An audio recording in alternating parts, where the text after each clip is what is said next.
Pre-flight.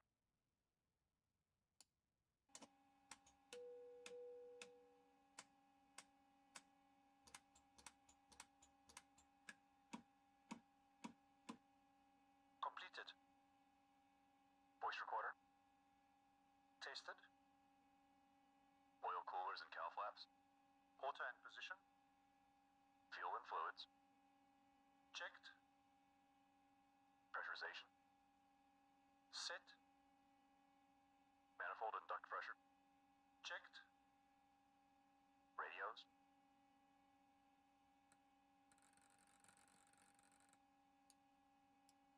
Checked. Doors and hatches.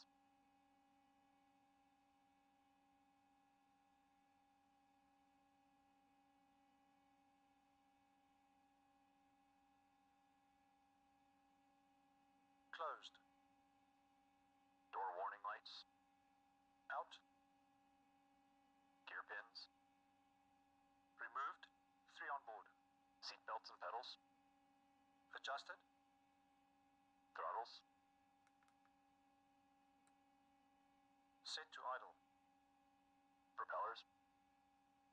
Forward and 3.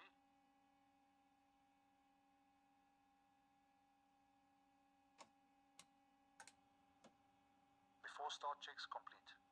Start engines.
Three, 6, 9,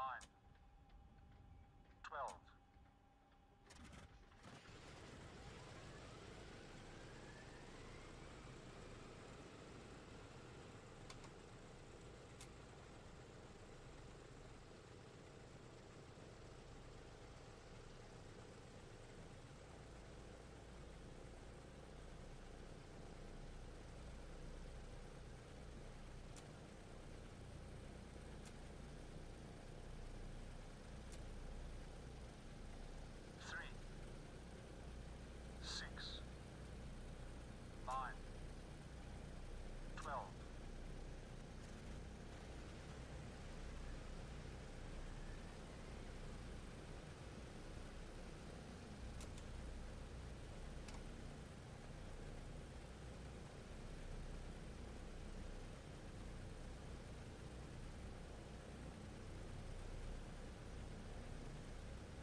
Selected boost pumps. Off and off. Battery switch. Plain battery. Generators and inverters. Checked and on. Emergency lights. Armed. Ground power. Removed. After start checks complete.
Boost pumps.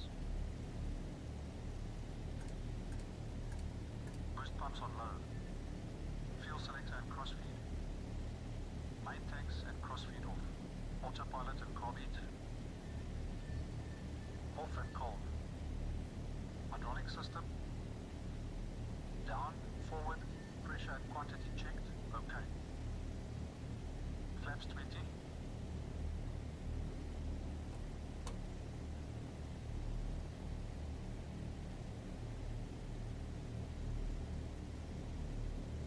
Flaps set 20. Windows and turbine.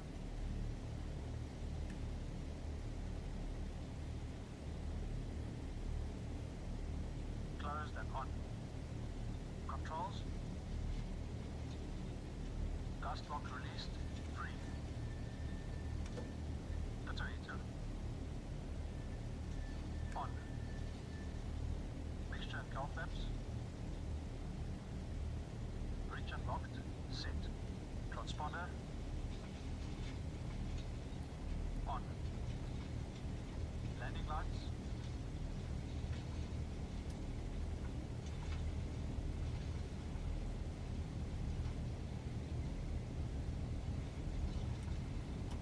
Extended and on. Before takeoff checks complete.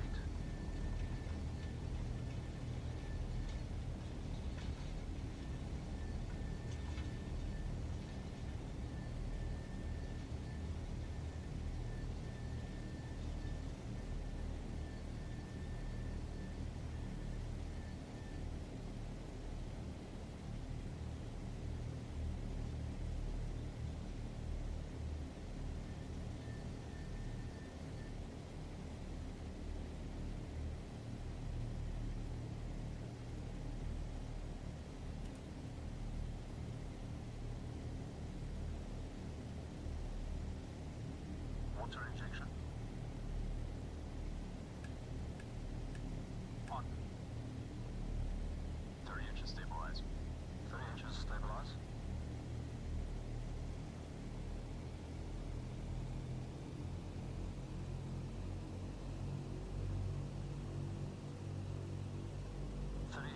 Stabilized. Cal flaps. Cal flaps. Cal flaps set. Full power, please. Going full power.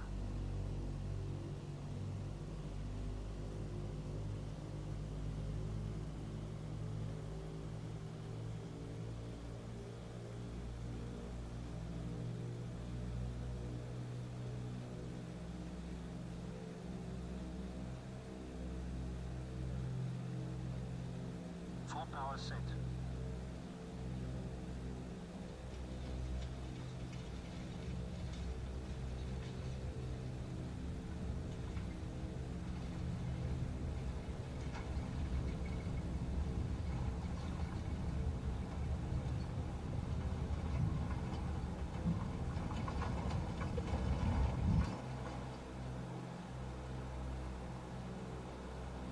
advisory. Gear up. Gear selected up.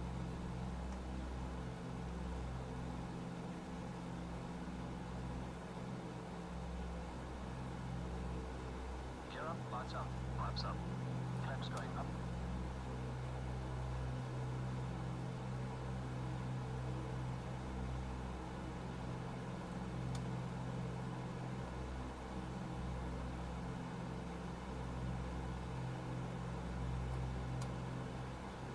Meter power. Setting meter power 48 inches, 2600 RPM.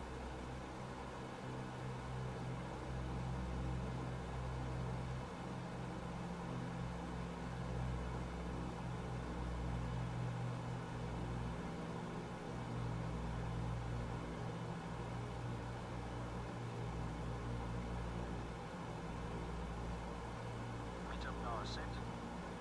Climb power. Setting climb power.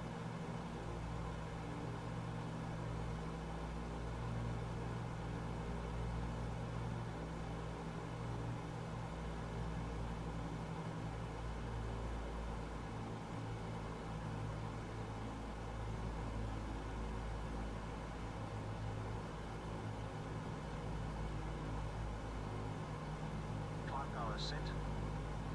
After takeoff checklist, please.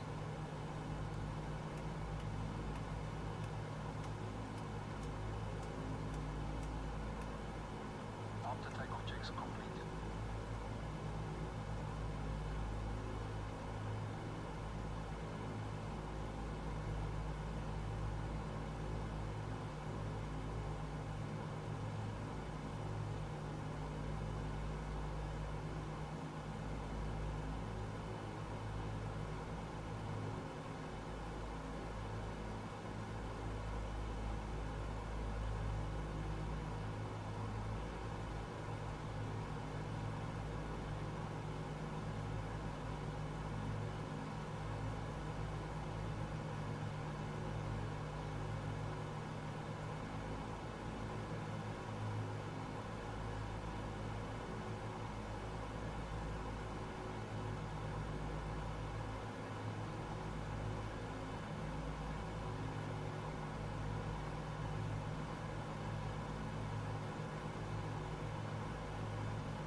So I'll have to go back and see just how much you were able to hear me speak.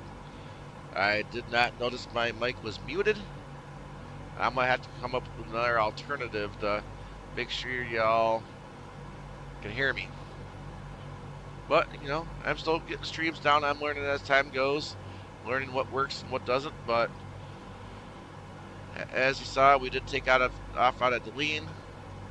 You could see what stuff I improved at the airport. I did kind of go around, get rid of all the concrete, added in the fuel tanks. We are on our way to Norman Wells. Not very far of a leg. At this point, I am pretty much just hand flying it. I'm not really bothered with the autopilot because, I mean, I haven't been up in the air for all that long. I mean, we're already probably around 25% of the way there.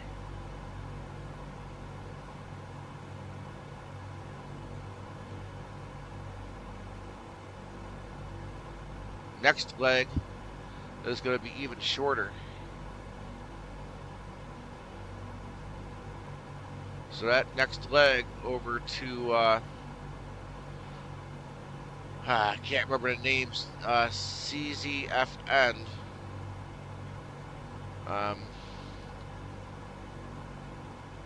That's not even really 75% of the distance of this leg.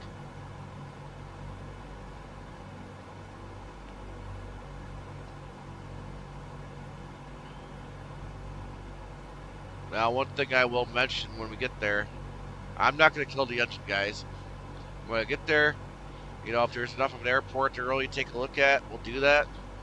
I'm gonna check the fuel in the plane if need be. I'm gonna fuel it while it's running. In all honesty, it's probably in real life a huge no-no, but for the sake of time, the fact that I really want to do that leg going back to Yellowknife tonight, I'm gonna have to find a way to save that time. So to some extent, realism is gonna go out the window tonight.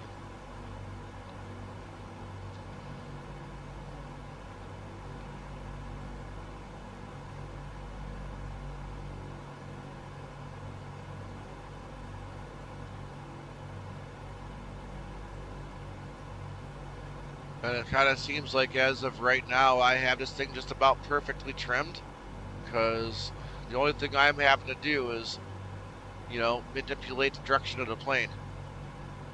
She seems to be holding steady pretty well.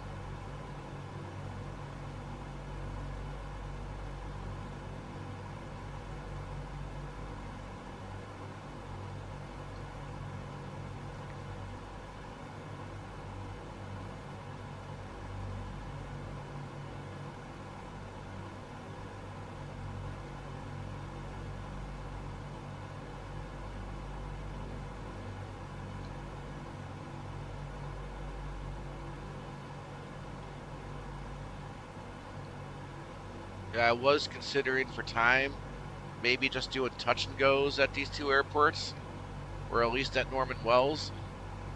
But in all honesty, I think Norman Wells is probably going to be the biggest and best one to take a look at.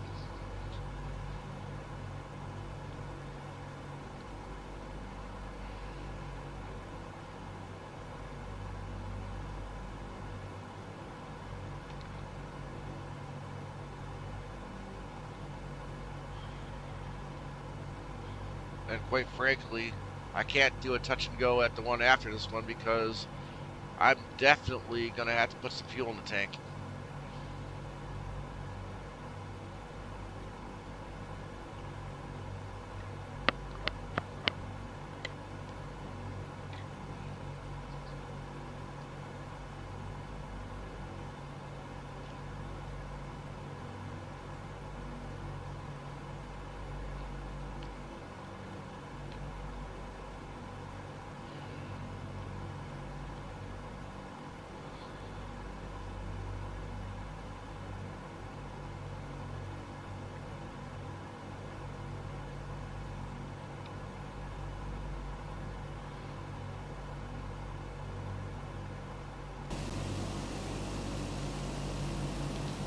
At least try to get some outside shots for you.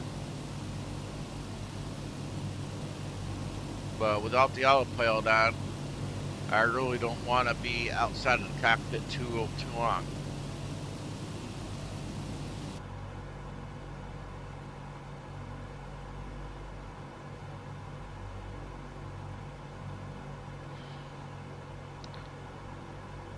Alright, so as far as distance goes, I would say we're about halfway there. Technically 46 miles away. I am going to want to start veering off to the left here a little bit so I can line up with the approach without the need of hard left, without a hard left and right turn.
Alright, I'm going to start slowly descending down to 3,500, or rather, no, yeah, 3,600 is about where we want to be.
$34 miles out.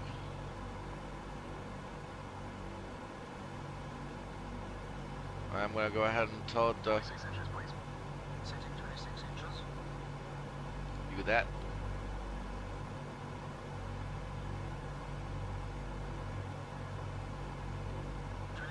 Set. Descent checklist, please. Altimeters and flight instruments. Cross-checked. Seatbelt signs on. On. Engine blower is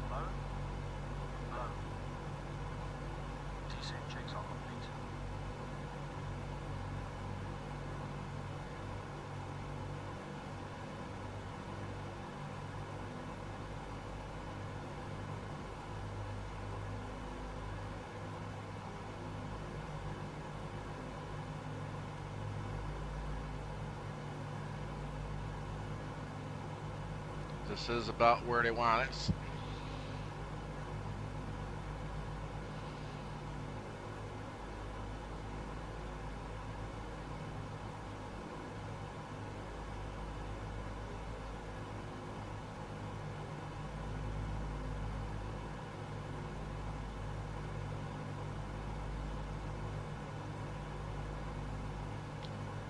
See, now I'm trying to get that perfect sweet spot on the trim. Looks like I might have it.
So about 22 miles out.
Technically 18.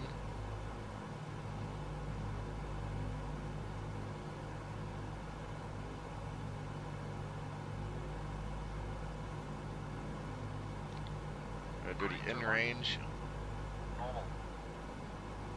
Fuel booster pumps.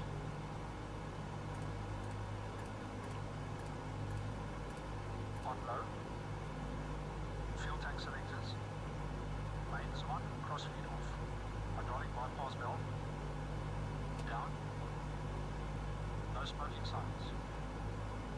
On. In-range checks complete.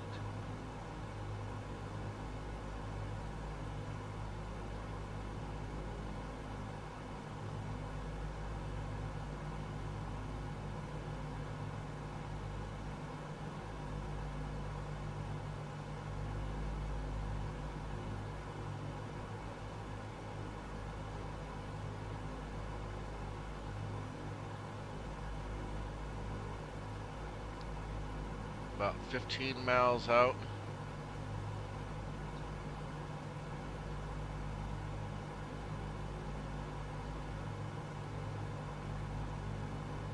As of yet, I don't really necessarily notice the airport, but it should be somewhere out in here. That might be it right there, not sure.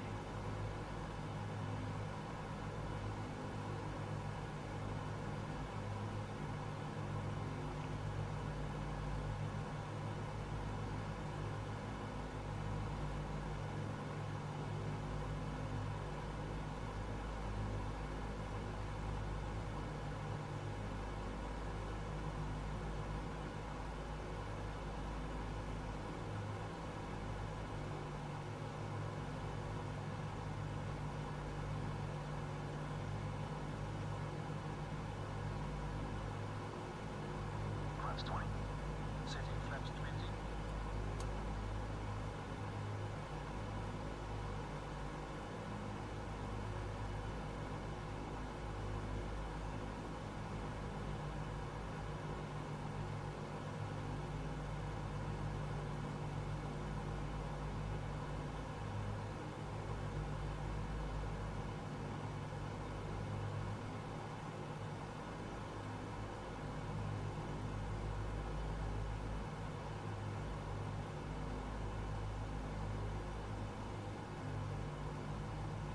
Set. Mistress Ridge, please. Auto Ridge. Mixtures set. Gear up and down, please. I think that's it right there. Gotta be.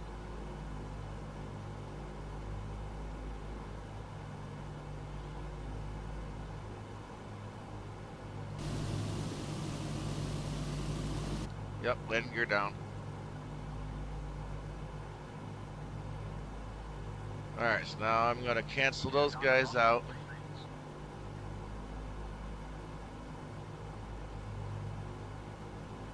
I'm going to take control of the throttles. Do my own flaps.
Again, guys, sorry to say I can't really see any pappies. So I'm just doing the best I can to try to judge it.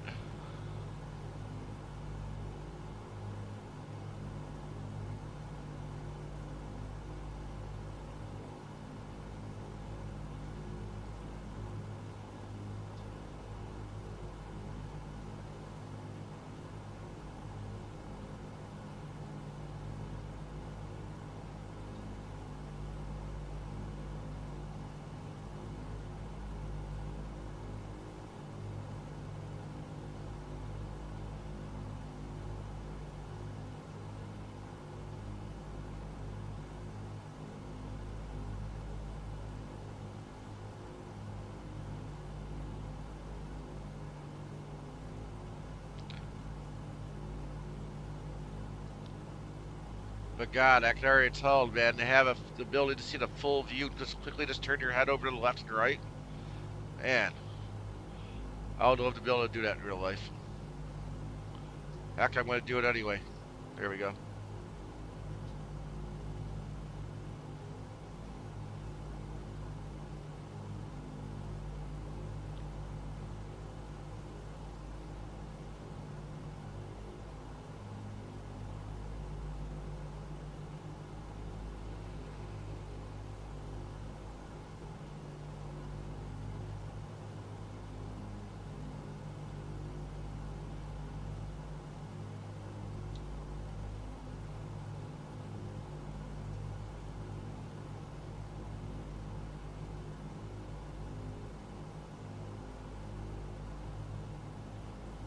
Alright, I can see the pappies now, but obviously I'm a bit high.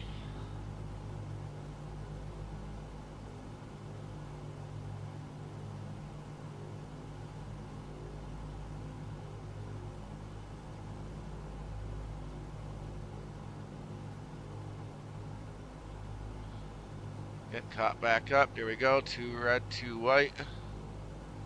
Really, I had 2 red.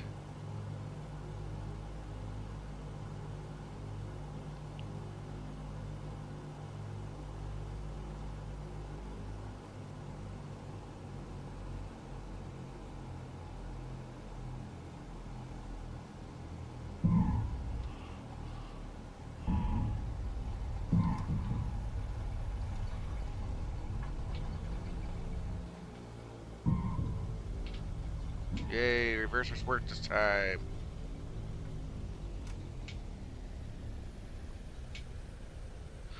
Yeah, I'm just gonna figure it out here, guys. And turn around here. Whether it's right or wrong, I'm doing it.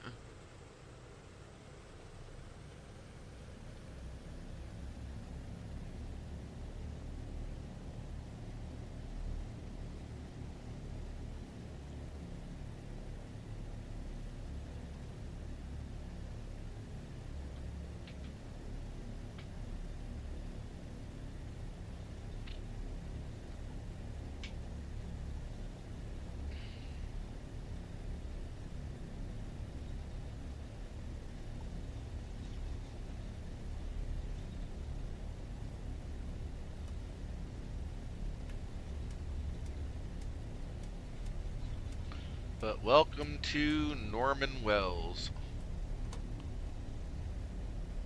After landing checks complete.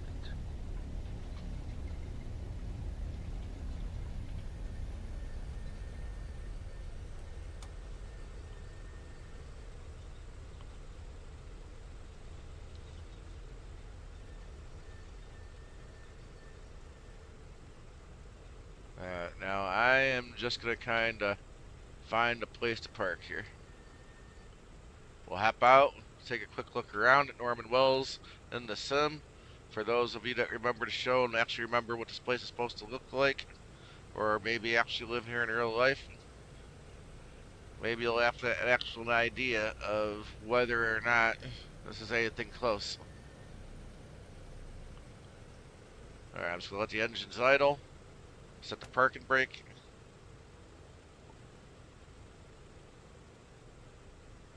I'm not going to do the parking because, well, if I do that, they're going to shut everything down. So let's go ahead and let's pop out real quick.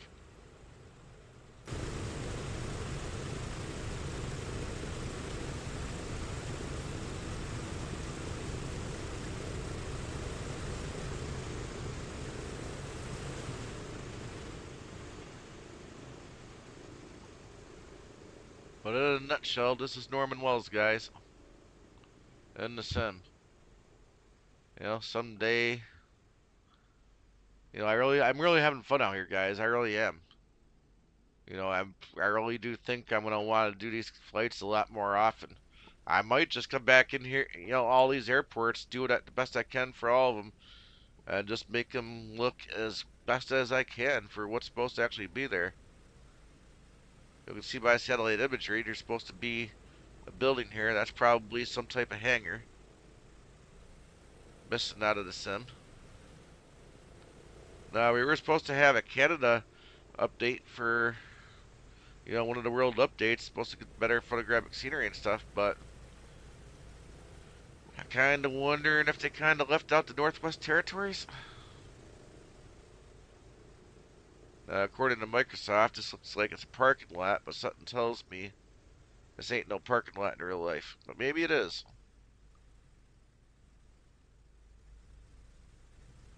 But somehow, I kind of doubt it. But we'll see. Someday, when I get around to messing around in the scenery. Take a quick peek over here, over in the village. I don't know if anybody is going to recommend any of these landmarks as possible places that were shown in the show or not.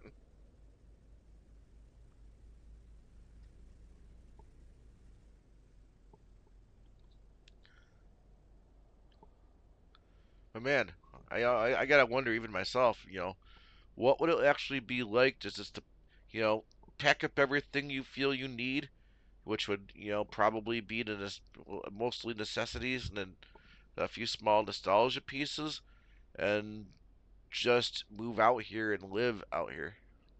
I mean, what would that be like? I mean,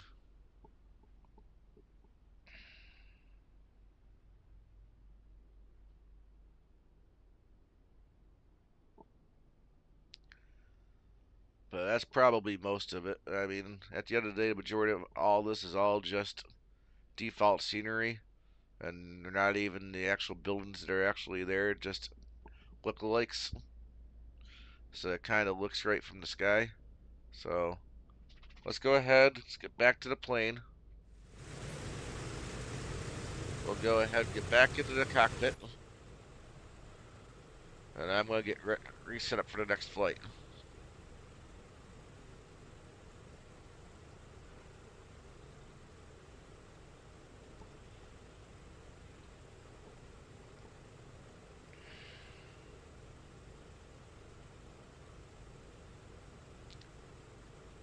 And then we head into here.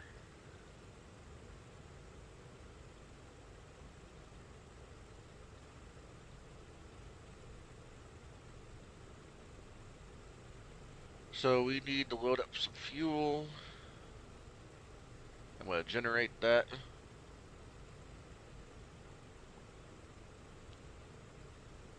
Now we get our actual information. So 5,000 thereabouts pounds of fuel.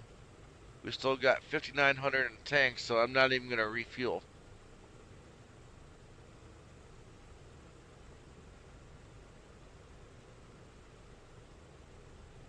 And just in case anybody is curious, from this last flight, ooh, I buttered that landing. 17.72 feet per second. That's a pretty darn good landing rate. 17.72. That's probably got to be one of my better landings in this DC6 yet, guys. Alright, let's go ahead and...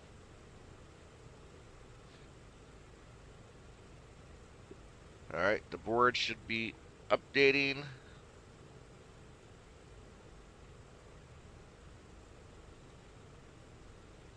We need to get up there and update the old GPS. And this leg is going to be even shorter.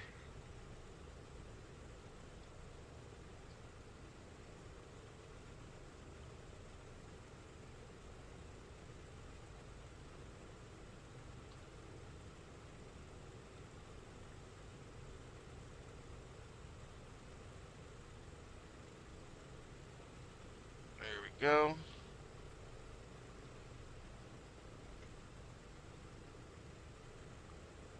So this needs to be CYVQ.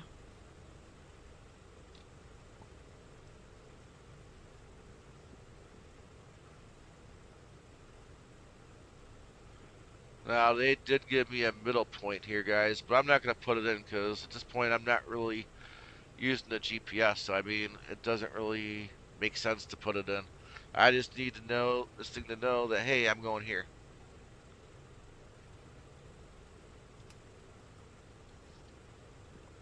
So here's Tulita,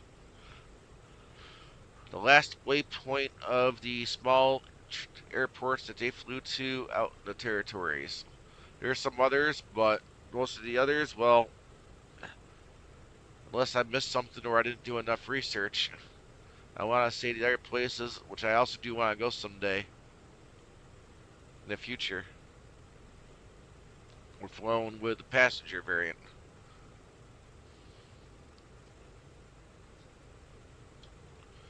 Alright, so that's in.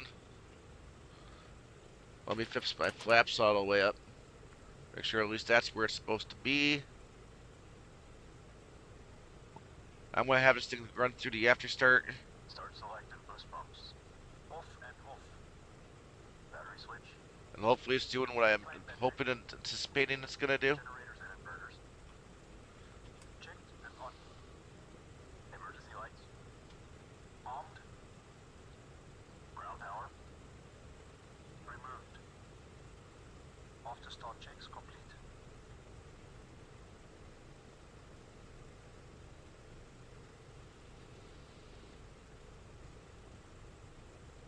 Alright, so we're taking off runway 10. But actually, before I even do that, what I want to do is, which runway are we landing at? 7. I want to make sure I get that chart in there, because I don't want to be messing around with this while we're in flight. No localizer at this one.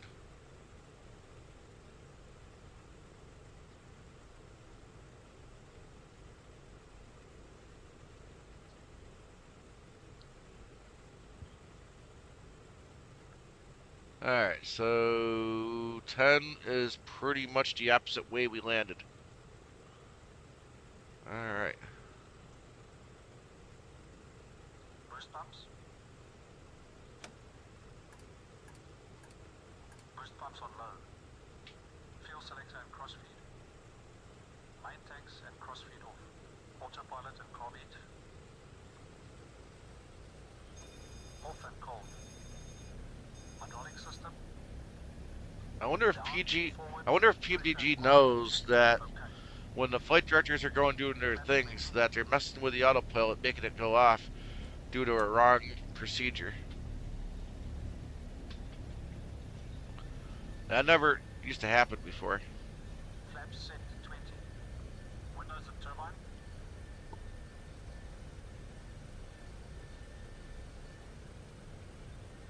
Closed and on. Controls. Gust lock released. Free. Pitter on.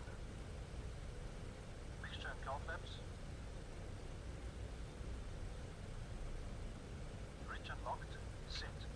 Transponder. On. Landing lights.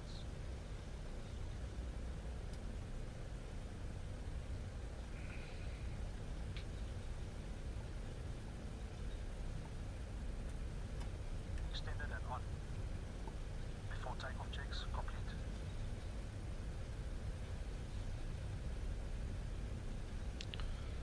But yeah, we're only going 38 miles, guys. It's a real short leg. But that will be the last short leg of the night.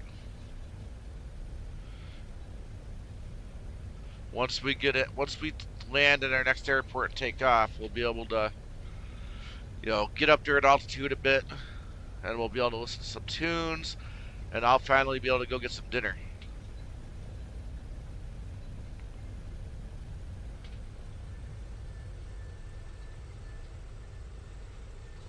There's no way for me to get out of work, which I did get out of work a little bit late tonight. Which is probably why I'm rushing around a little bit more than I'd like. Forgetting some things like maybe possibly initially taking my microphone off mute from the beginning of the stream. I do apologize for that, guys. I will go back and rewatch my stream just to see exactly how much you guys might have missed. I do apologize. Since I'm apologetic right now, I will mention that Halloween night, I was supposed to show you guys how I got those Halloween liveries for the Pmdg 737, and I forgot about it. Tomorrow night, we probably will be back in the Pmdg, heading from Yellowknife somewhere back to the States. I haven't quite figured out what I'm going to do for that yet, but I will show you then. Or you can always go back and watch the stream I had before Halloween in the Pmdg, and you'll see me in flight finding it. Water injection. I hope we got enough water because I haven't refilled those On. tanks. 30 inches stabilize. 30 inches stabilize.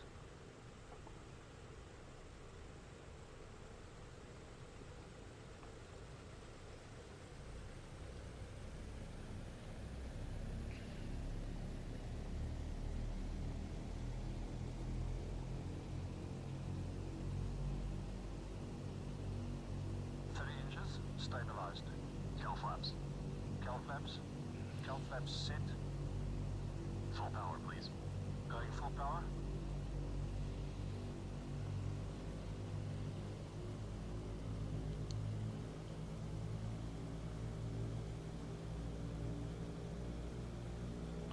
Yep, there's my water.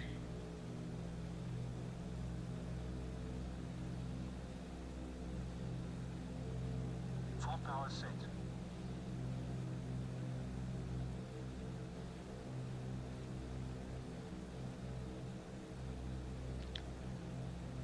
Alright, let's go.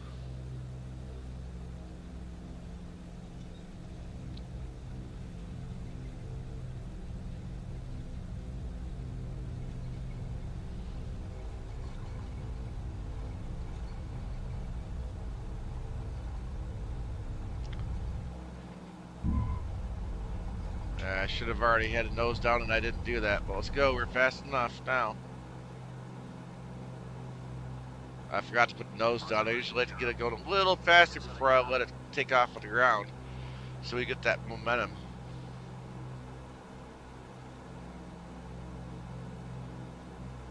Gear up, lights up, lights up. Flaps going up.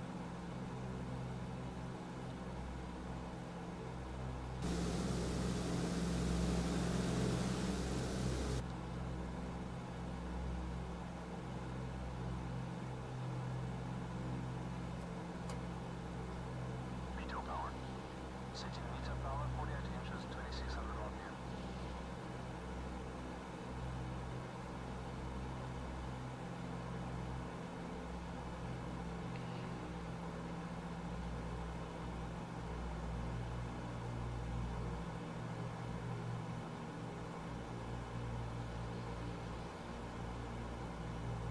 Meter power set.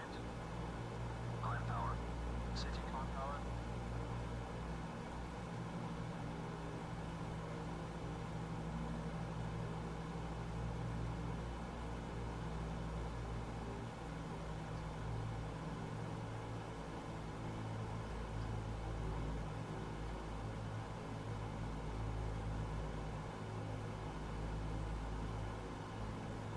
Climb power set.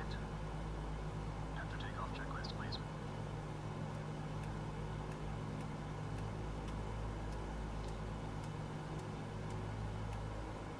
After takeoff checks complete.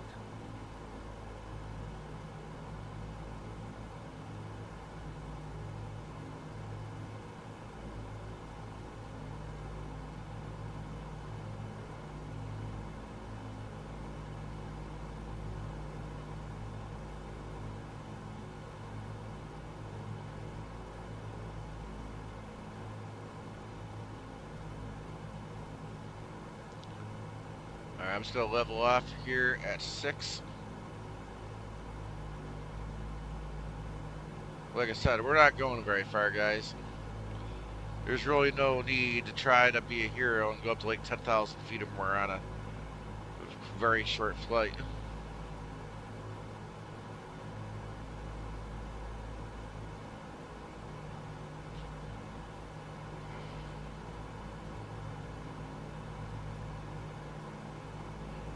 Set cruise power, please. Setting cruise power.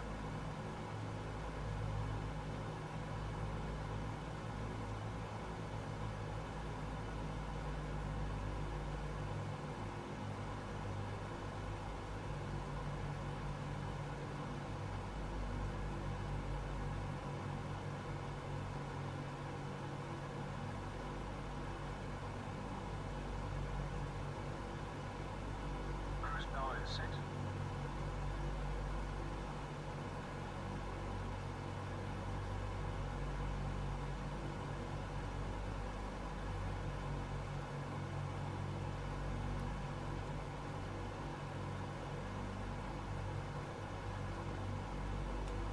Cruise checks are complete.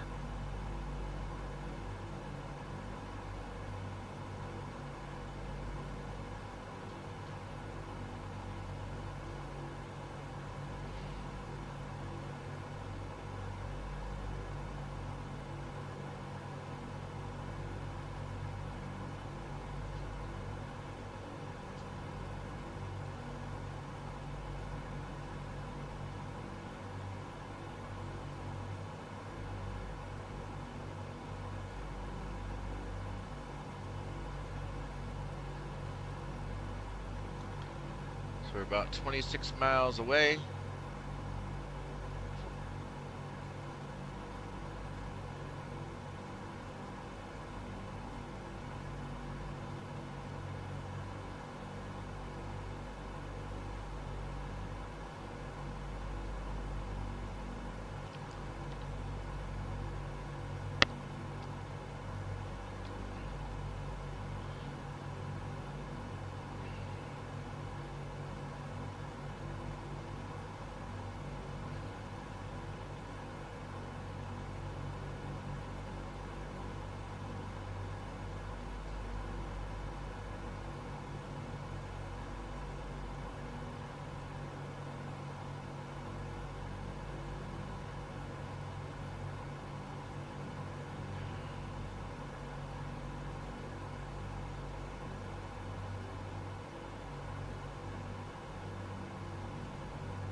Seatbelt signs on.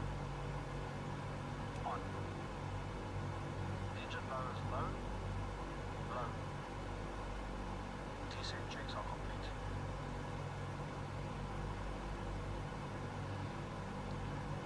Yeah, so they actually want us down to 2200 before we start going down on final.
We're now about 17 miles out.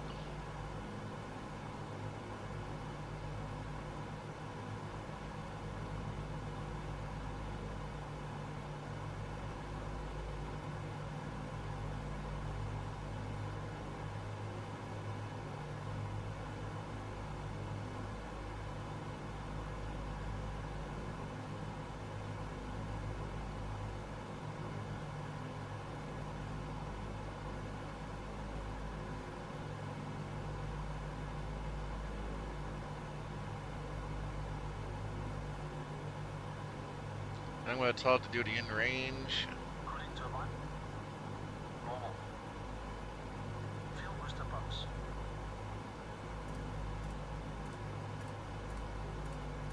On low. Fuel tank selectors. Mains on. Crossfeed off. Hydraulic bypass valve. Down.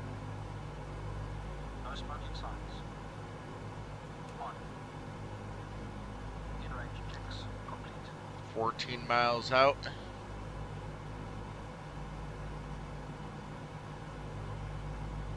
Almost kind of feel like we really haven't dropped enough speed.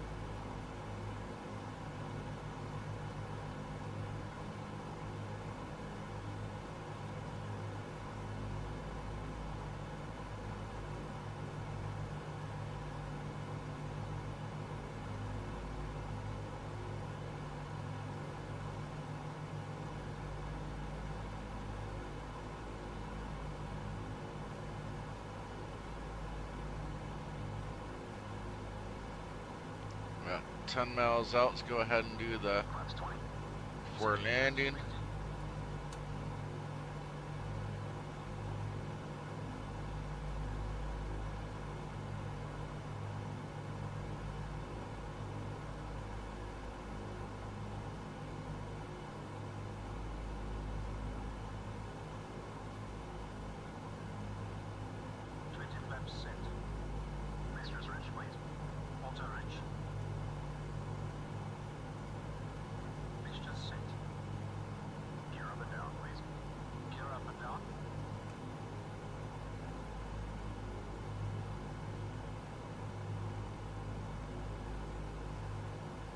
She out there somewhere, guys.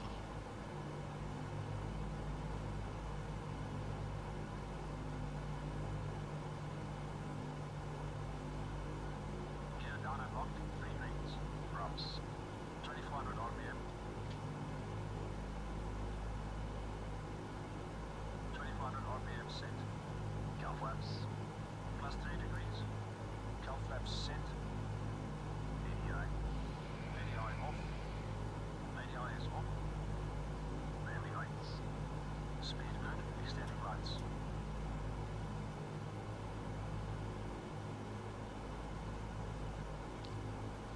I'm pretty much lined up for her, so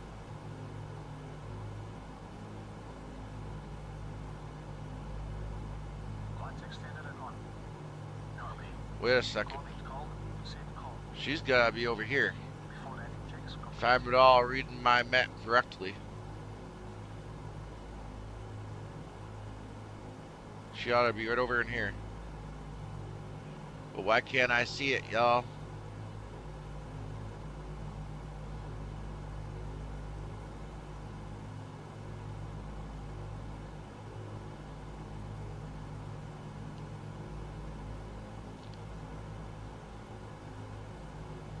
Where is it?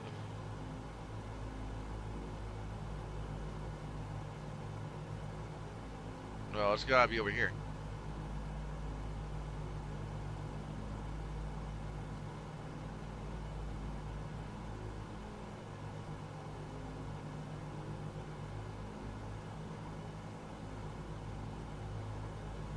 That's it, but trying to go by the charts, well, apparently you don't always want to do that. My approach is actually all the way over here.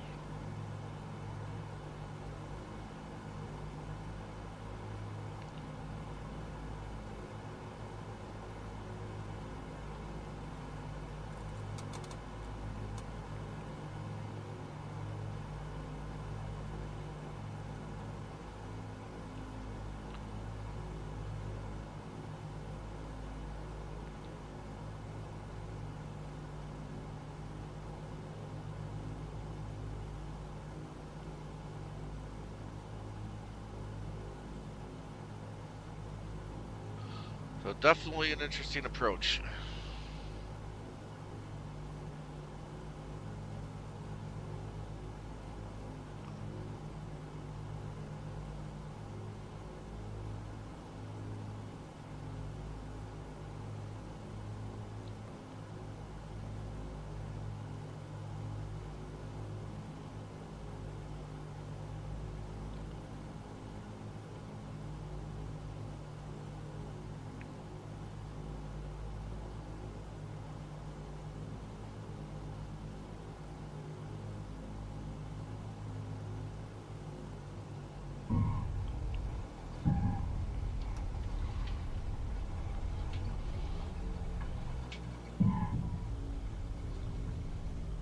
Yeah, definitely bouncing all over the runway, but it's alright. We made it down, guys. Took me a second to find the airport, but I found it.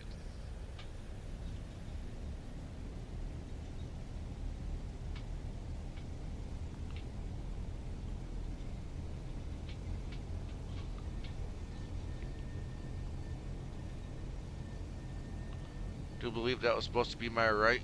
Yep. It's alright. Maybe somehow this here is actually starting to look a little familiar from the show to some extent.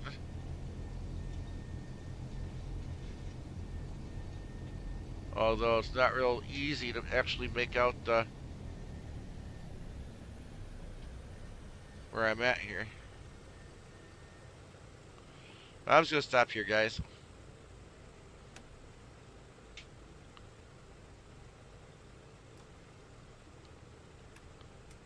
Let it go through its after landing. While it's doing that, start getting set up here.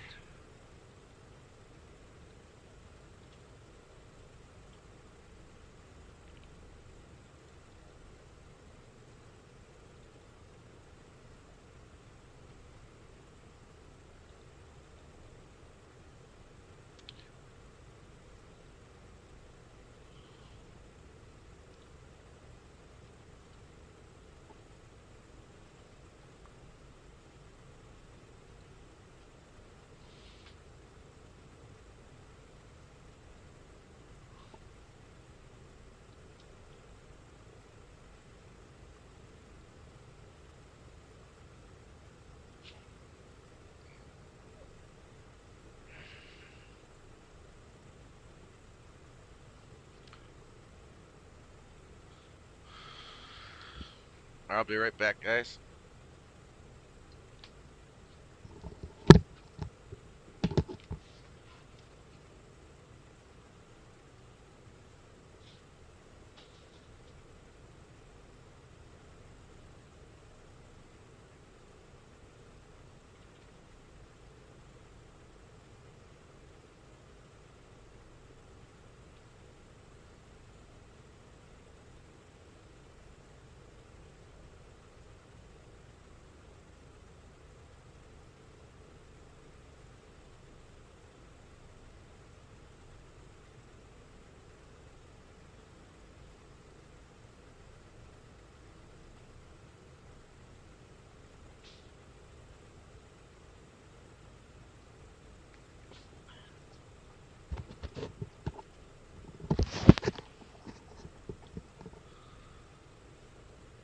Alright, guys, I am back.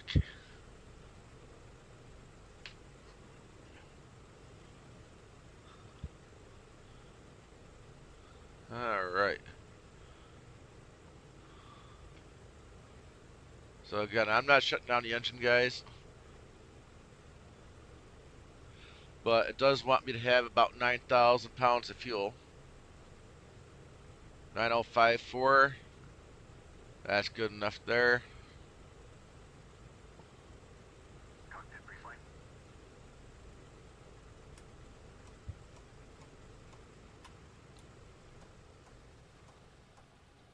Completed.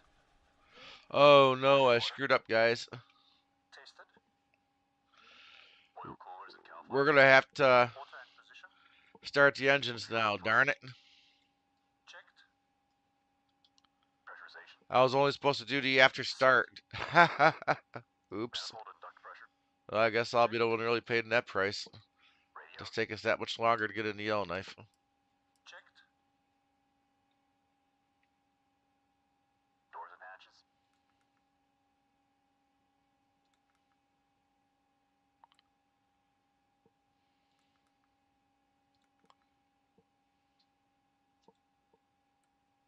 Closed.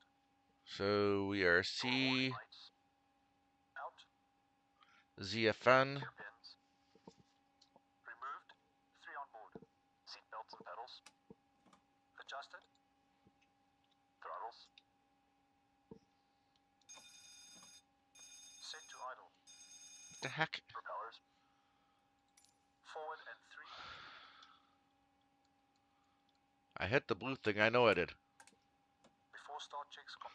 Oh, that was them doing their thing probably.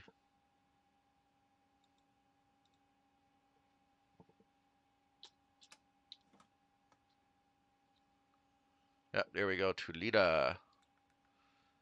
And then we gonna head to not doing GPS coordinates.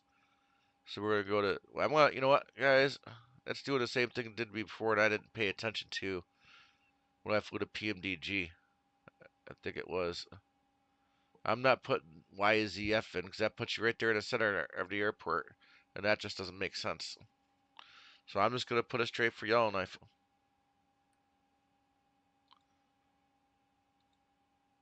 I'm gonna have to vector myself around anyway once we get close to there. So.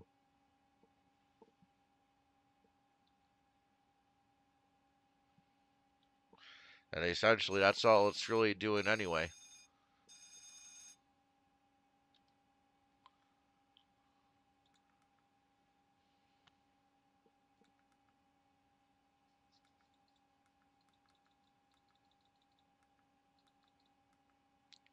Yep, you're not going to see it because we're obviously a good distance away. Go ahead and import flight plan and charts.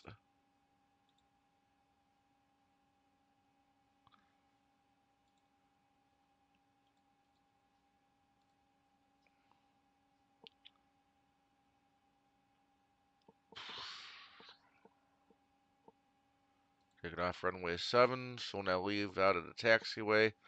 So yeah, we're leaving the same way we came in. I can screw around with the approach for Yellowknife later.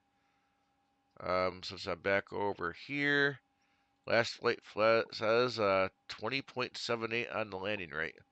I bounced all over the place, so I'm not going to say it's a great landing, but I do like the landing rate it gave me.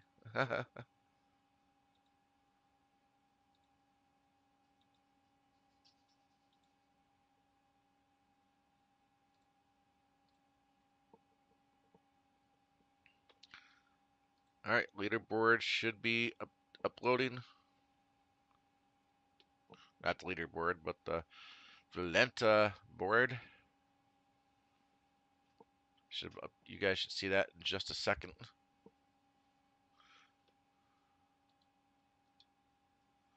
So I did already put the fuel in, so we should be good there. Gotta fix my fuel switches so we can start this bird all over again. Really wasn't planning on doing that, but let's actually go ahead and let's do some service. Definitely top off all the oils because we definitely have a good sized flight at this point. Top up the oils. I'm not going to do any actual servicing with the engines. Let's go ahead and go up here. Refix our boost pumps.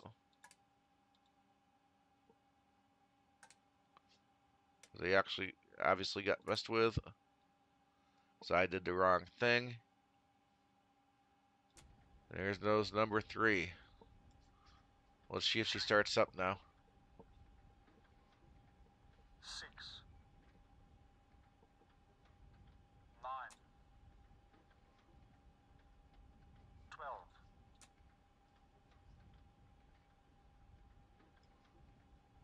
12. Alright, she's going to start. I don't know. Seemed like it was gonna be questionable, but she started. It's one of the reasons why I didn't want to shut off the engines.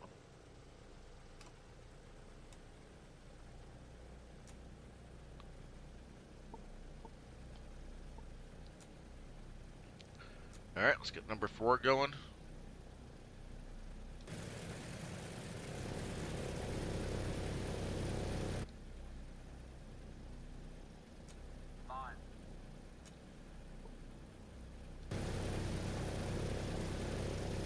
Start, baby, start. There she goes.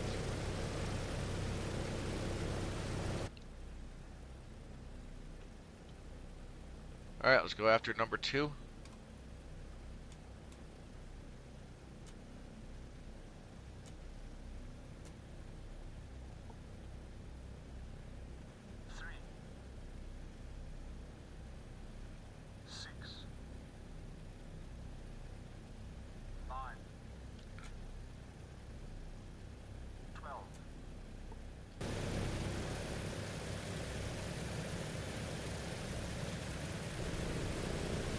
Yep, there goes number 2.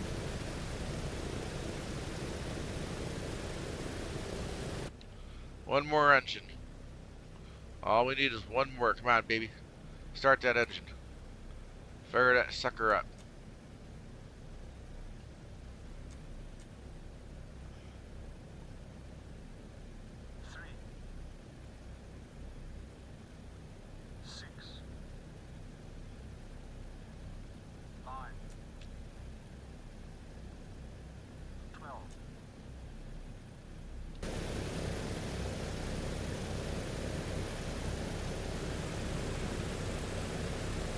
Alright, 4 successful engine starts. Alright, now I don't know if you guys could notice or tell, but it was taking a little longer for them to count those numbers, and once we got to the final switch, for those engines to actually start up. You know, when it's cold, and you're first loaded into this plane for the first time to start it, they start right up. But the plane does have a problem starting after they've been running, and you shut them down. You know, right now, Pmdg simplified it so you have a better time starting them. But they also give you the option to set realistic engine start, and these engines really can be really finicky to restart them once you shut them down after they've been running for a while.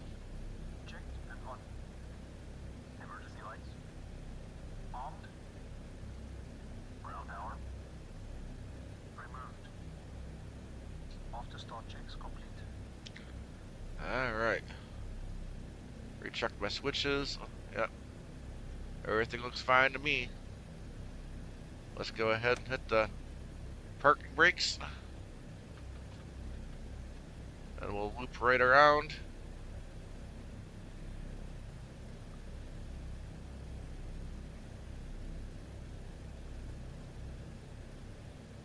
And we'll make our way back out to the runway.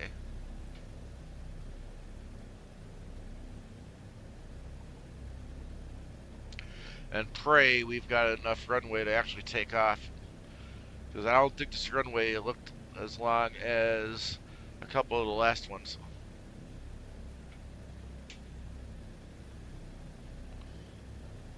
And on this one, I don't know what it is, but you can't hardly tell where the actual taxiway is supposed to be. But if I'd spent any time on this airport, I definitely could have made it obvious. So I'm just doing my best to make my way according to the aircraft charts to be on that taxi path the best I can. Suppose if it was dark, I probably would have been able to see some taxi lights if they exist.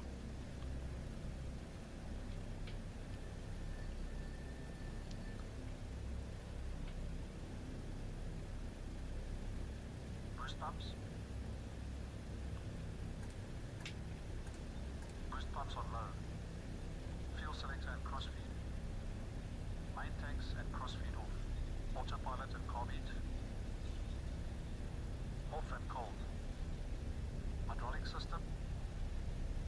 Down, forward,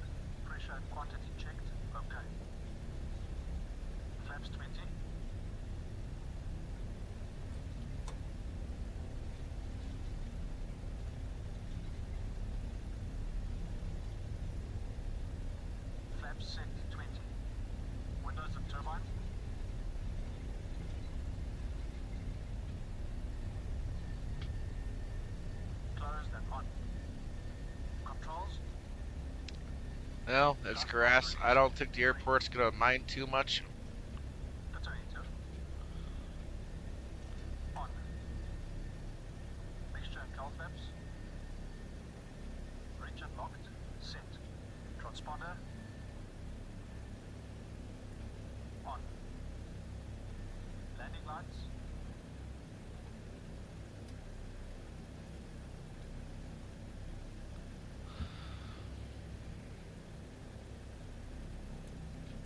Extended and on.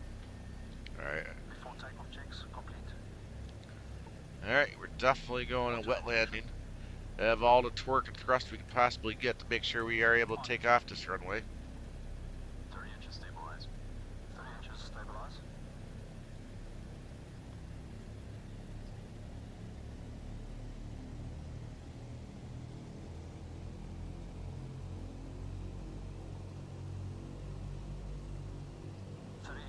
Stabilized. Cowl flaps. Cowl flaps. Cowl flaps set. Full power, please. Going full power.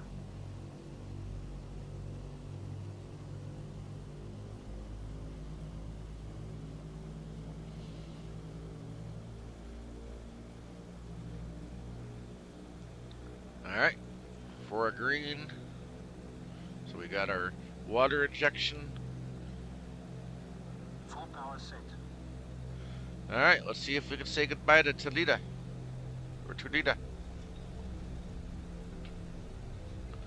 This time I'm not going to forget to put my nose down pressure on.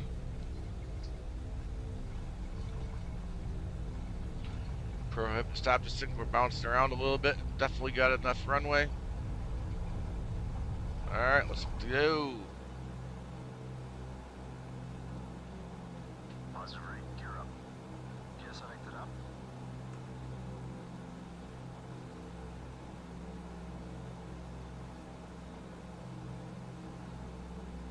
Gear up, lights out.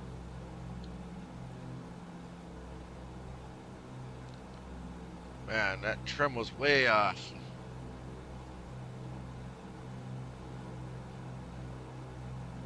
Flaps up. Flaps going up. There we go, that should do good, hopefully. Definitely need to lever out a little bit.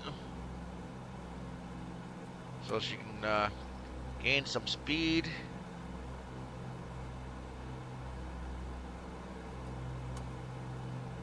Meter power. Setting meter power, 48 inches, 2600 RPM.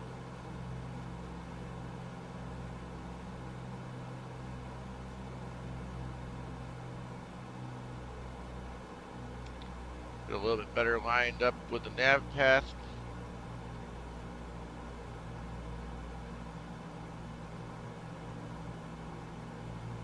Meter power set. Climb power. Setting climb power.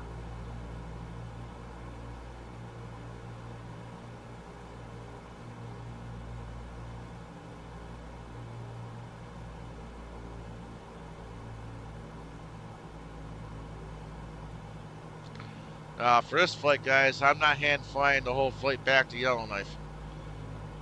I gotta get dinner. I'm hungry. Climb power set. I'm eating a little later at this point than I should, but I'm happy to do this flight.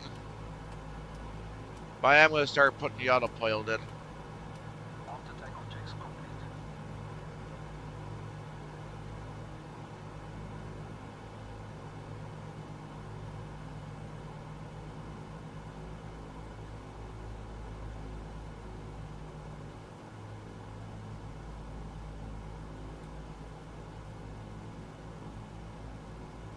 And I took my hand off the ball too long.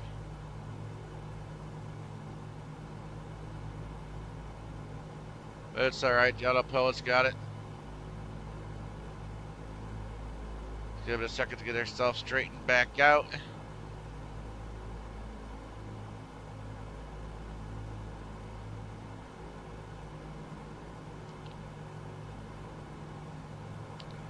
But according to SimBrief, they recommend that we climb to 15,000 feet.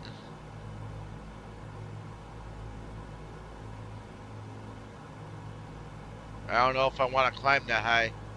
I want to get there. And again, the higher you go, typically the slower you go. I don't necessarily care about fuel conservation.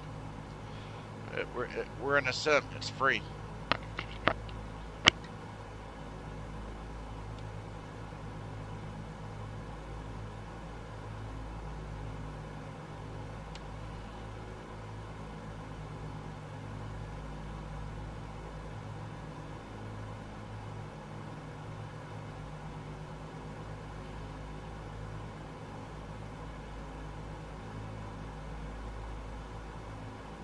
So my bad. I thought I was gonna have a straight out, no issues. But that's just it. You know, sometimes you take your eyes off the ball for a moment to get things switched, and you'll learn different.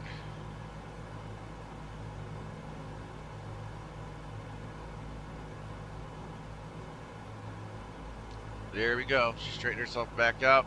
Definitely caught the nav path. I might consider changing the vertical speed, which technically there is no vert speed in this thing. It's just a matter of changing a wheel to kind of slip it up or down.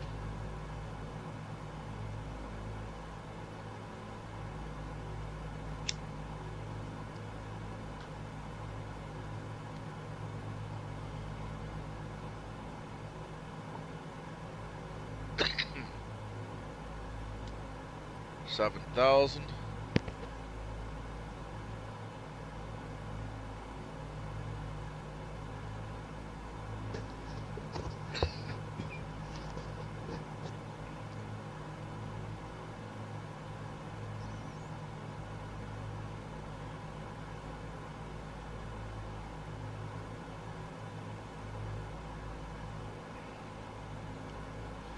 But for now, I mean, my speed's holding up pretty good. We're climbing at a pretty good rate. I don't think I'm going to touch it.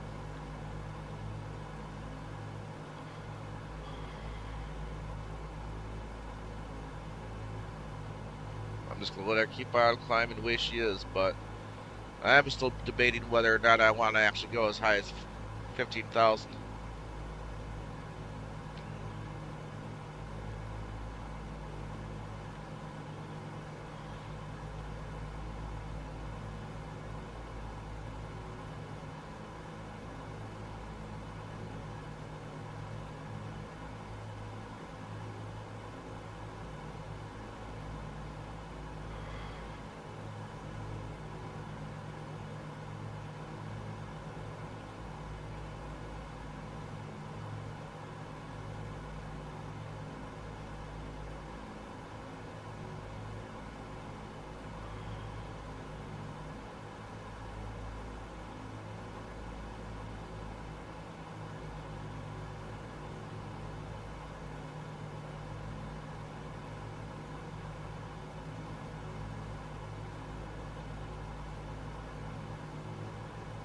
Since I got the yellow pill, now let's get outside view briefly.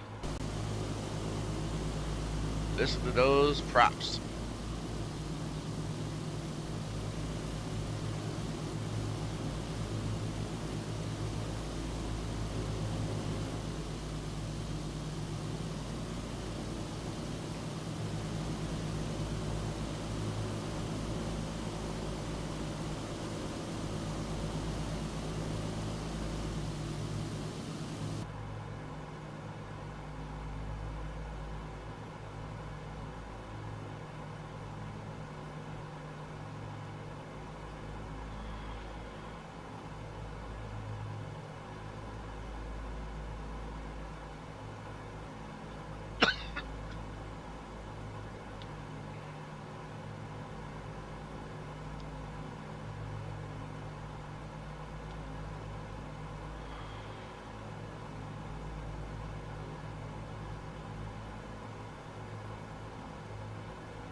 11,000.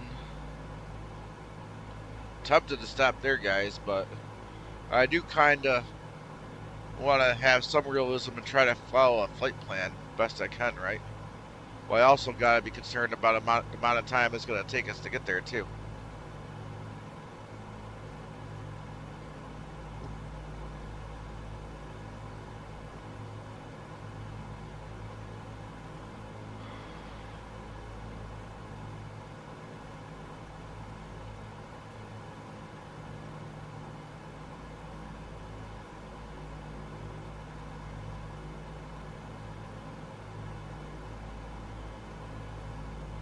This is definitely not a weekend night for me, so I really do also have to keep that into consideration when doing these flights. I would say Friday and Saturday nights would be the time to just do a flight, and who cares about what time it ends.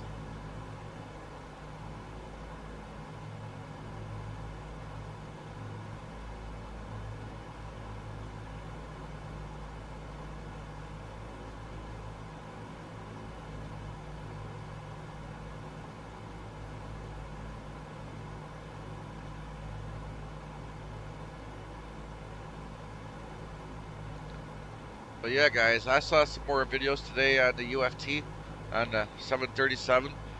I still swear it's the same tablet as in here in the DC6 and the new UFT they brought out. Still swear all they did was change the software.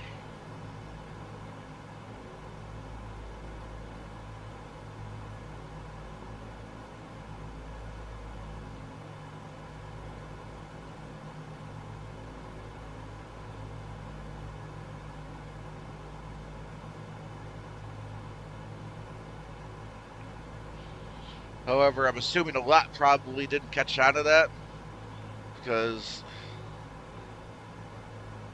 I don't really think the majority of the people that went out and bought the 737 bothered to really pick this plane up. But it's fortunate because it's a really fun plane to fly, guys. It really is. It's a lot of fun.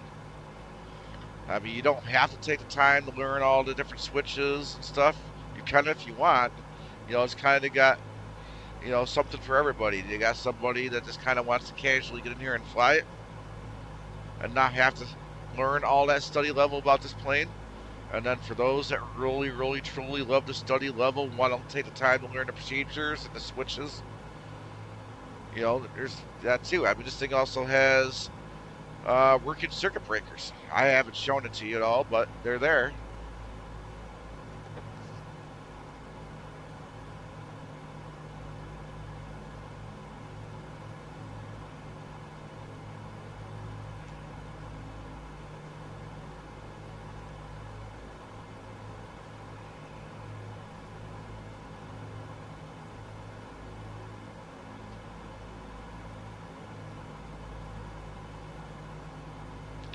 Remember in the rocker time this time around.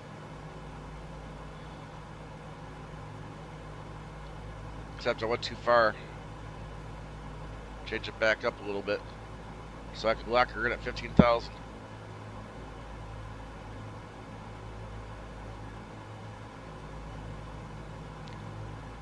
Alright, there we have it. There's 15,000.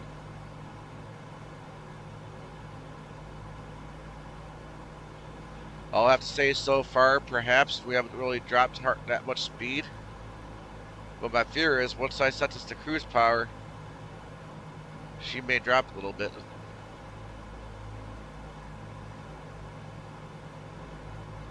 So I'm going to wait to hold off on another minute or two to put her in cruise power and see if she rises back up a little bit.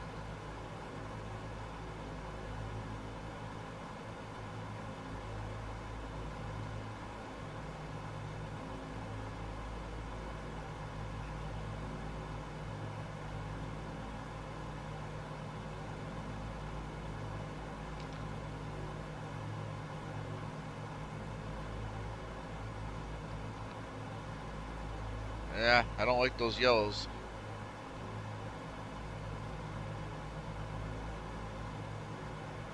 moderate stress range, and then I have cold within icing range. Alright, let's set it to cruise. Cruise power, wait. Setting cruise power. Let's see if any of those warnings go away. Oh, yep, they went away.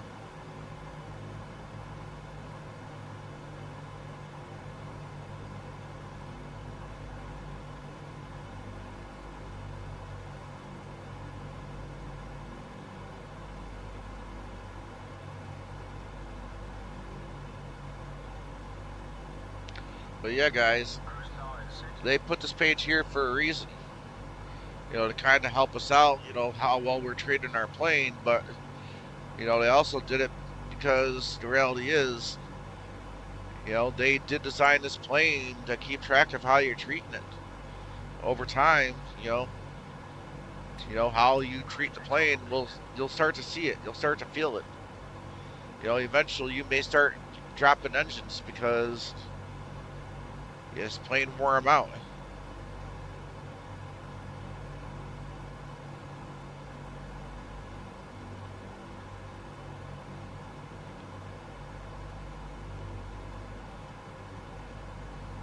Oh yeah, circuit breakers.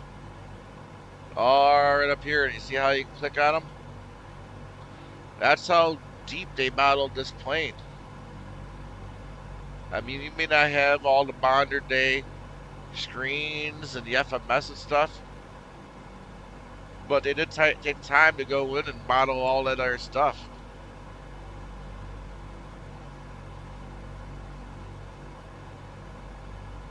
Go ahead and drop the tablet down.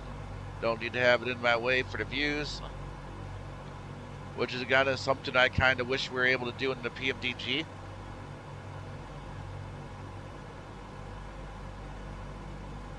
The 737, they got to have a way to either turn it off or, yeah, I see that. You can actually do it in this plane. Why can't you do that in the 737? I kind of feel like they rushed it out a little bit. I think they knew we wanted it, but honestly, I've never seen PMDG drop something out to us just because they knew we wanted it. I don't even think all the people they had acting like kids sitting in the back seat saying, "Is the tablet here yet? Is it here yet?" I don't think they would ever let that annoyance get to them. I personally, in my opinion, while I might feel like that maybe it was a little rushed, I think they actually did it because they planted something, guys. I really think they are. You know, if you go, like I mentioned this on another stream about some of the live interviews that Robert's done between Filbert Flies, and then I don't know if I mentioned the one on Blue Sky Radio or not, but Robert Randazzo did say, and I quote, "You may just wake up one day, go and visit the PMG store for whatever the reason it may be, and suddenly find a 737 MAX just sitting there available for sale." Although he did also say that he wouldn't do that until after the 777 was released. He kind of said in that stream that he kind of felt that we were kind of 737 overloaded at the time. Which, in a matter of speaking, was true. I mean, within 6 months to a year, he just dropped out 4 versions of the 737 NG. And he also knew that, you know, the other plane everybody's waiting for is a wide body, being a 777 at this point. But I kind of have a feeling that this might actually be a year to remember. I have absolutely nothing concrete. You know, this is just some of my own personal, you know, hunches, you know, guesses based on comments I've heard him say on, you know, live interviews out of his own mouth. You know, watching him on screen, on video, saying it. I mean, the other thing I'll say though, I never really truly know when to take him seriously or not. You know, even on that stream, he was still kind of toying around with the 757 idea. Whether or not he actually ever makes one, we'll see. I hope he does. I think he'd do a darn fine job giving us a 757. But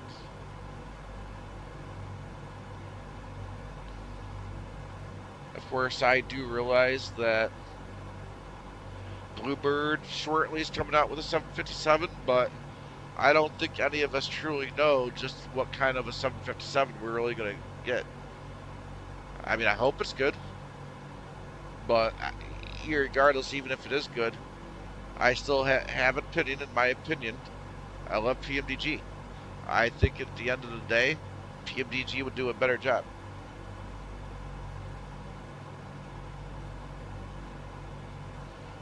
Well, we're there, guys.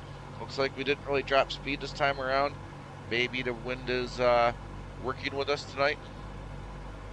Like I said, I really gotta go get dinner. With that being said, I'm gonna mute the sim, and we're gonna play some tunes.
Losing time, I'm fading fast. I just wanna make it last. Try to let go of the past. I close my eyes, embrace the blast. Sleepless nights and headaches stack. Restlessness to hell and back. What's my purpose? What do I grab? A slippery surface, a heart attack. And sometimes you just gotta believe. There's something that'll give you relief. There's something that'll have what you need. What you need. We're broken, it's tragic. We're not all elastic, but maybe there's magic. Believe you could have it. And I know of sadness, the anxious and panic, the infinite vastness of all that is blackness.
Alright guys, welcome back to the flight deck.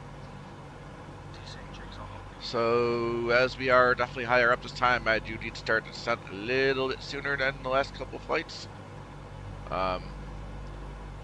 are almost there. I really do kind of have to say I'm kind of surprised that we're getting there as fast as we did.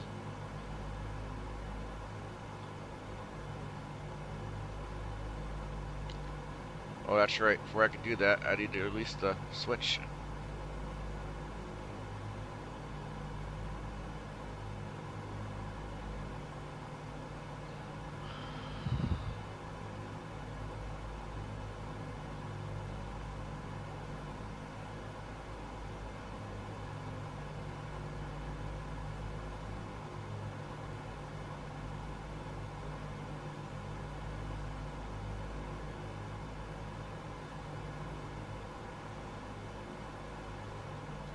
Now, currently I do have it set up to, I mean, if we're like in the 737, I know it'd follow the flight plan and make that turn onto the approach. But one thing I have noticed about this bird is I don't really feel or think that it's got the ability to make a very sharp turn in this plane. I'm not going to take a chance of it overshooting. So once we get a little closer, I'm going to vector myself out a little bit and come around. So we hopefully should have no issues lining up and capturing the ILS. We're going to attempt tonight to do the ILS glide slope a little bit. I'm definitely not going to let it take the last minute to take control, having to try to fight to get to those switches and everything. But just to say, I want to see if it's going to be able to capture it and it's going to actually be able to do it. It is another thing that they said that they fixed.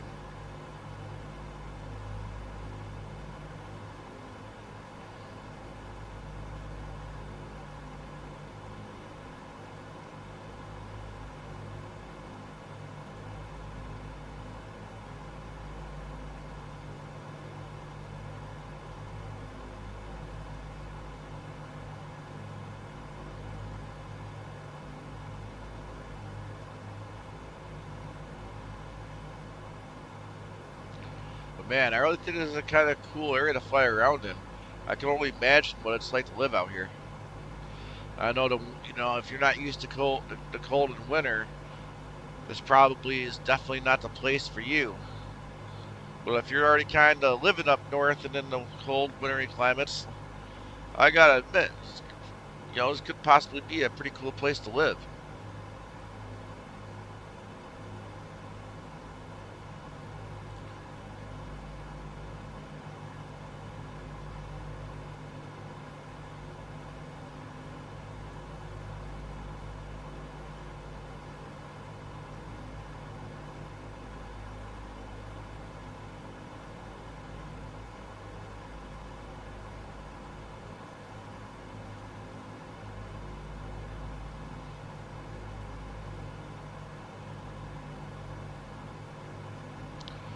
Oh yeah, I'm sure you guys are seeing it before I'm noticing, but this thing is definitely capable of getting up to those higher speeds, just not at cruise.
Definitely getting some glare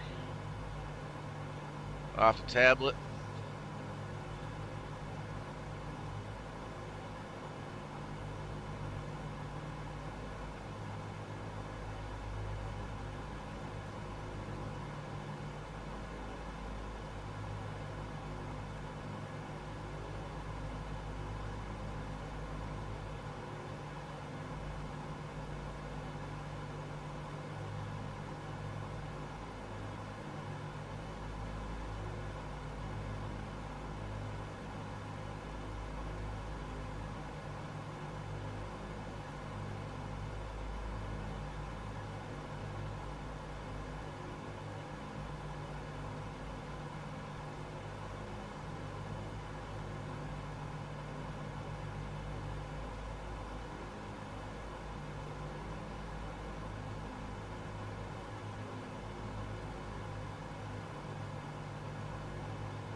Alright, so I do think I'm going to start vectoring myself around.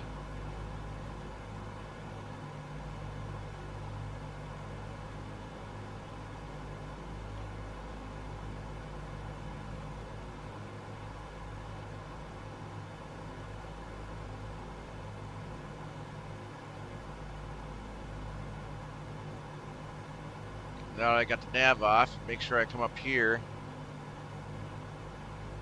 Change it over to radio navigation. So we might actually have a shot at capturing that ILS.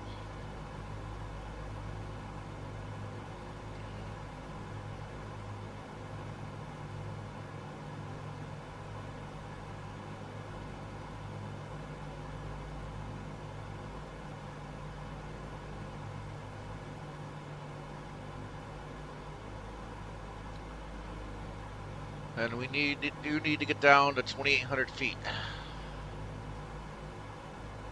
Again, we still have a few miles to go. I'm considering slowing us down just a little bit on the descent. Maybe, just maybe, I can also start dropping some speed.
We're about 30 miles out.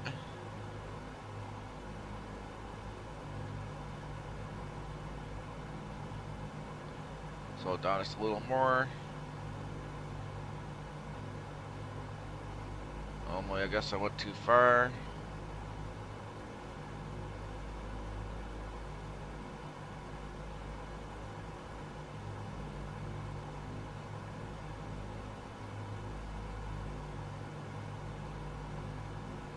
I'll leave it there for a few. We still got some distance to go.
Alright, about 100 more feet to drop.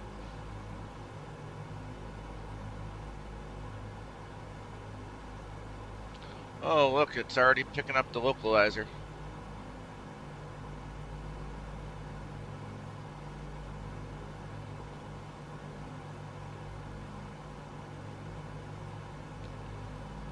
Airport's like right off and over in there somewhere.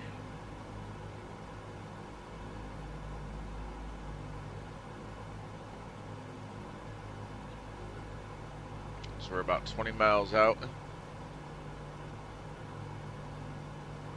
And we're pretty much there at the level we need to be. Altitude hold is back on.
I don't know if that's one thing I noticed or not, but you know, these are old school steam gauges. They do not have backlighting.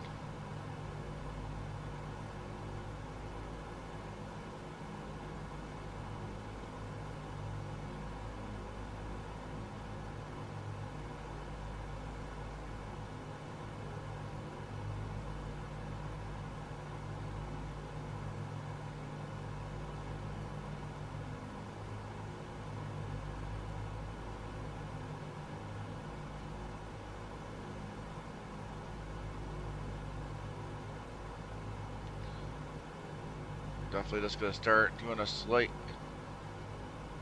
to the left here. Slowly make the turn as we get close enough and it's angled right. I'll go ahead and see if I can get it to lock on the localizer.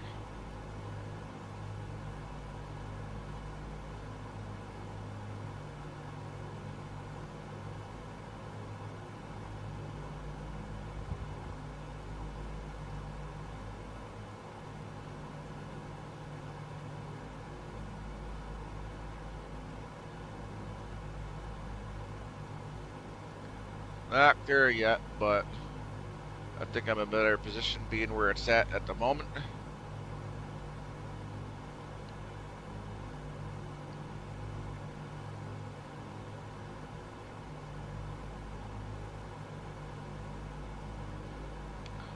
So we're technically 15 miles out. I better get the in range going. Cooling turbine. Normal. Fuel booster pumps.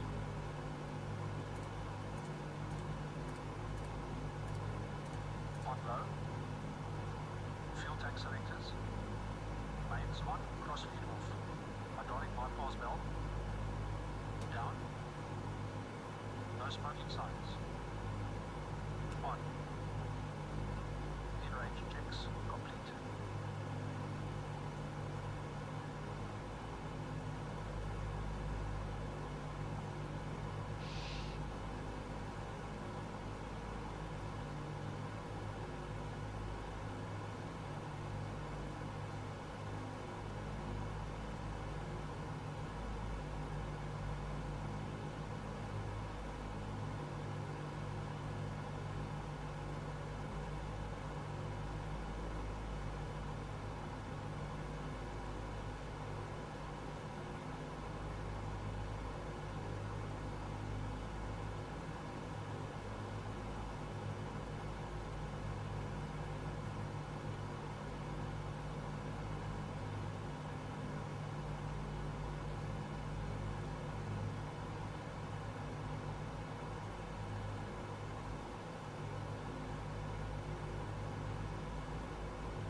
Alright, I'm going to start going a little to the left again.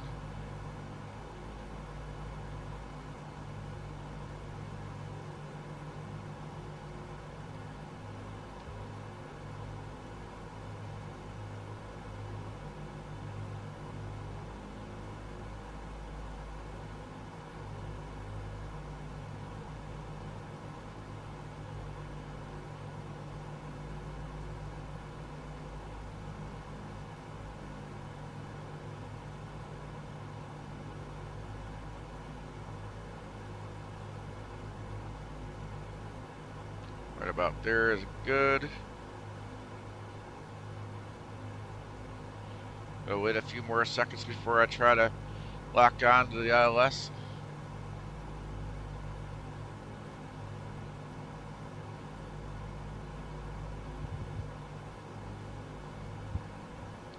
I am going to have it do it before landing. Setting flaps 20.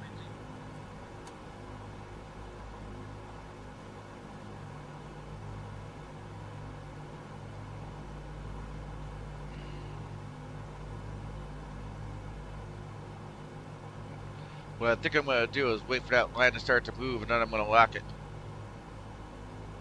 We're getting too close. I'm going to try to lock it now. Switch is on. I do believe since it's turning, it's locking onto it.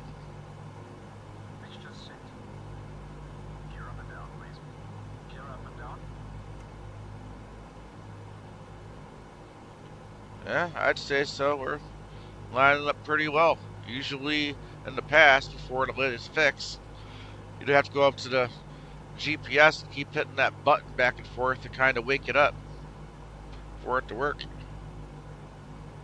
down and locked, 3 rings. Rocks. We're about to hit the glide slope.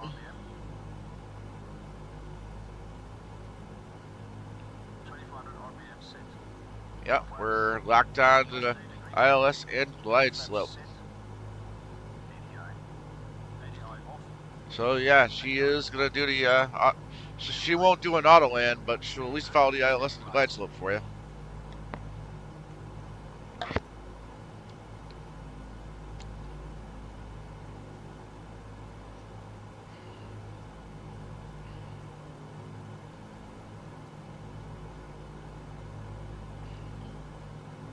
But now I'm gonna make my throttles and flaps.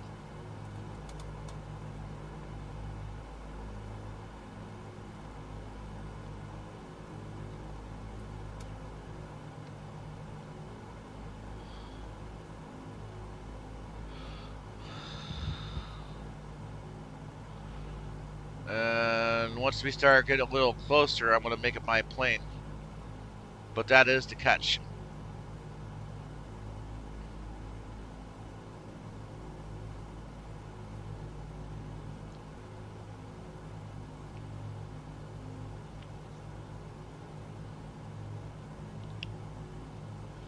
Deactivating that gyro pilot.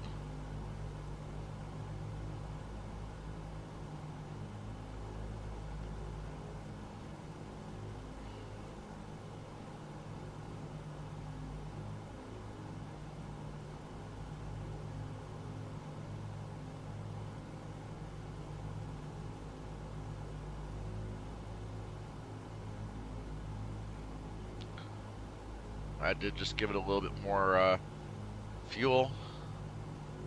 Make sure we keep a pretty decent speed. Alright, we're getting close enough, guys.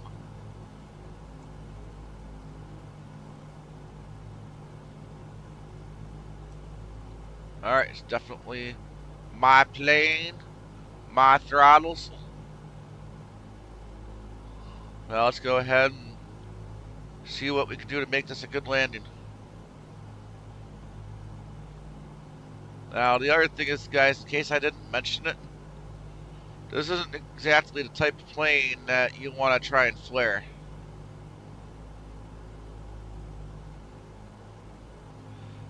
I mean, you might flare just the tiniest bit, but essentially you just kind of want to let this plane kind of make its own way down to the runway.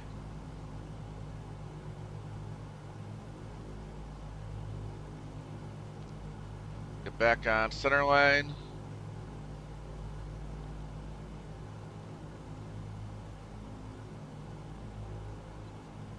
I did come in a little high, but I think we'll still be alright.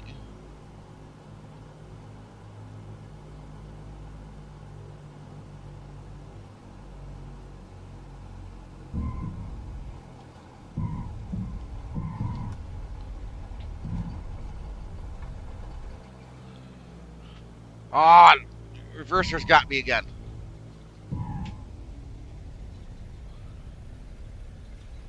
It's alright, we came to a stop. I don't know, maybe when it comes to reversers, I'm getting a little too aggressive. You know, how fast I'm actually engaging them. So I was doing good for the most part until I hit the reversers. After landing checks complete. But here we are, guys. Welcome back to Yellowknife.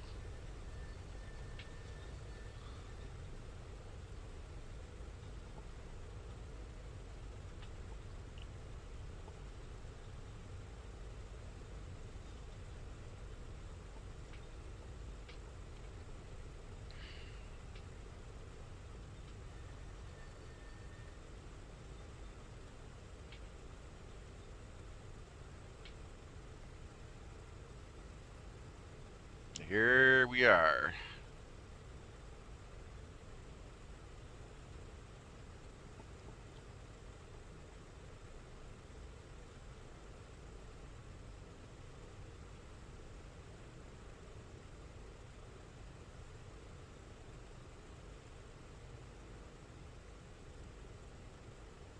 Yeah, probably didn't need as much fuel as it told me. Still got 5,000 left. How much fuel did we start with? Approximately 9,000. Only burnt to around 4,000 pounds of fuel.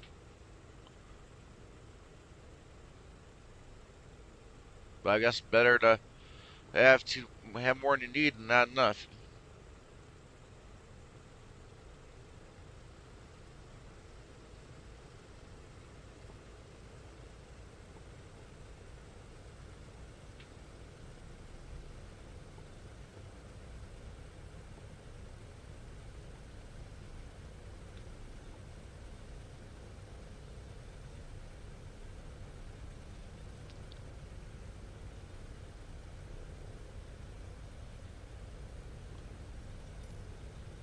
The requested position is already assigned to another aircraft.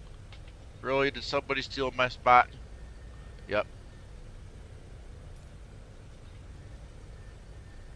Alright, let me look at my chart.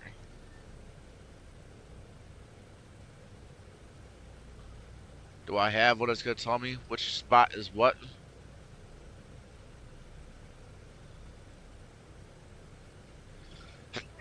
Excuse me.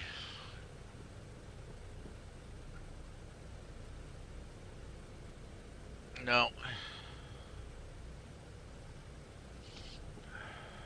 Well, let's just try one.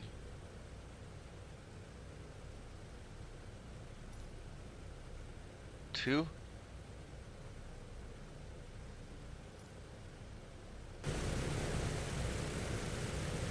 I don't want, well, I guess I don't have much of a choice, guys. Front spots are taken. Other nights when I was flying, we got no traffic. Tonight, we got other planes here.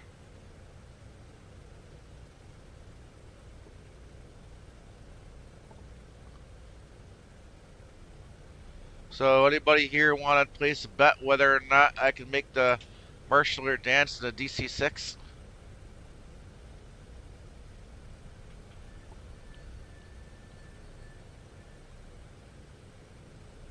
I don't know. I really don't see a Marshaller.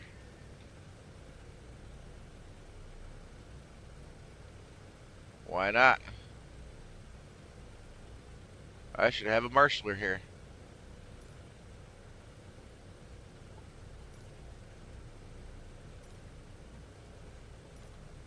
Oh, that's why. Here we go.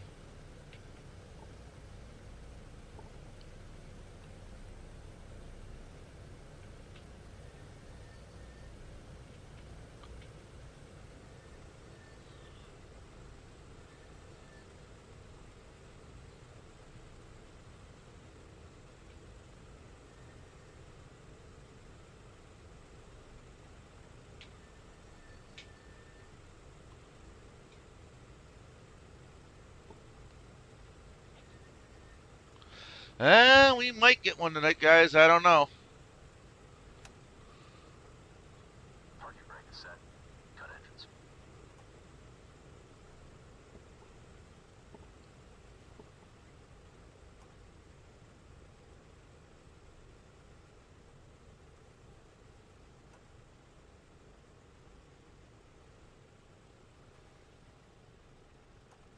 Let's see. Can we get a dance in front of the Buffalo Airways hangar? Ah, oh, come on. You couldn't give me a dance tonight? Seriously? I'm almost perfect.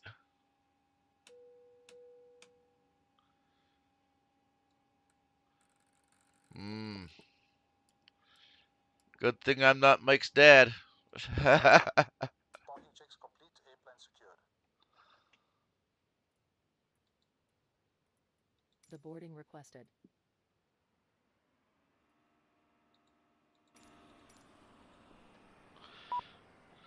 Yeah, if y'all remember from the show, Mike's dad, ooh, you did things his way, or you bet it was the highway. Man, this parking spot's so close, I technically hit the building. And I'm lucky it didn't crash me.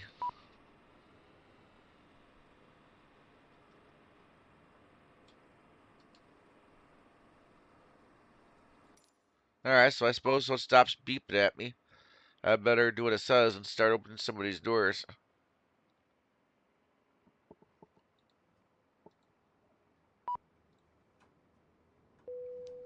Passengers Well, deboarding started. I might as well do that too. Do you want to deboard crew?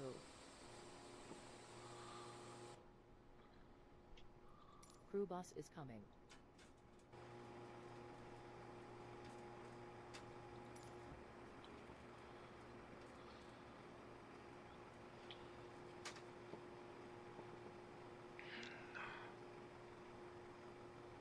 See what it looks like to unload it. We definitely got in here a little bit early, guys, so I'll be honest.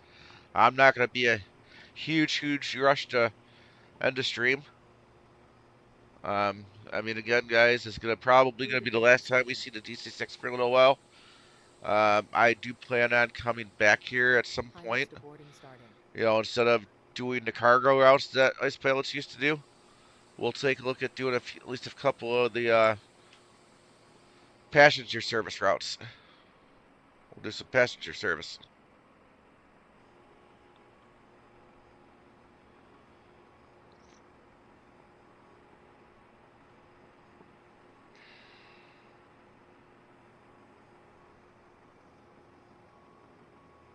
Now, of course, you know, the type of cargo they're unloading is technically not very realistic because, as we all know, they had wooden pallets with everything that they needed saran wrapped together and loaded on the plane by forklift.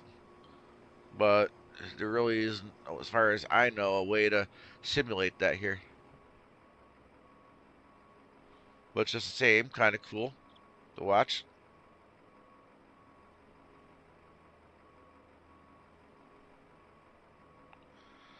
But yeah, after seeing that wing hit the building, I say Mikey's dad would have fired that marshaller.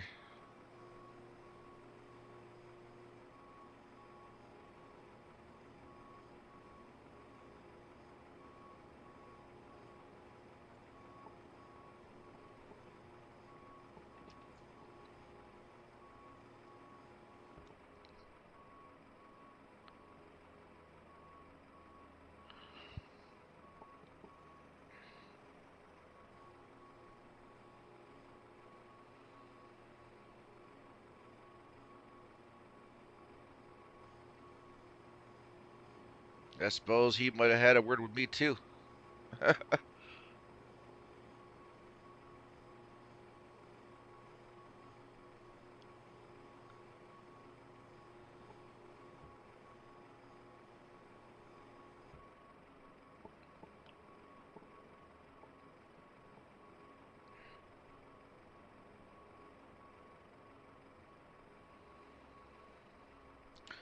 that's kind of unrealistic right there.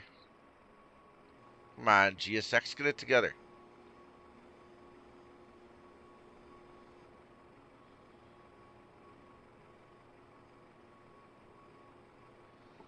I wonder, you know, the configuration of doing this, I wonder if there's any way to customize and fix that so it's not doing what it's doing. Or if that's something that FS Dream Team actually has to do.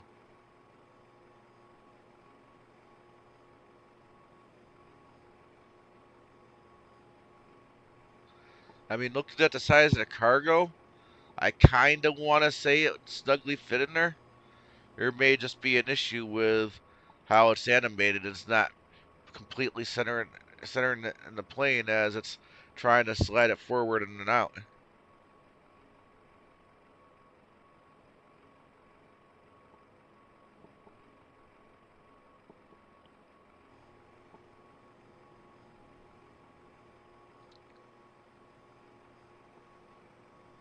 But anyway, guys, this really is a fun plane to fly. I mean, it really is. I mean, it's old school. No, it doesn't have any kind of FMS or any kind of digital gauges and a full working autopilot with VNAV and auto throttle.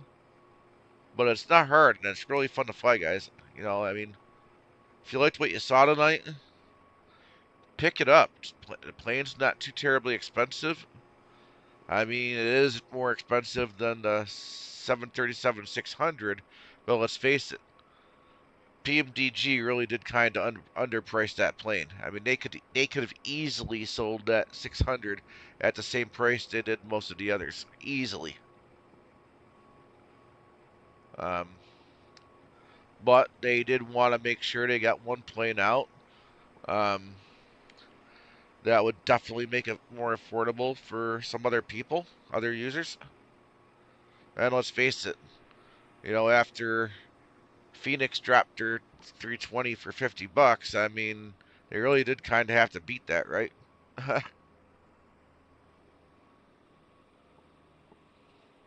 But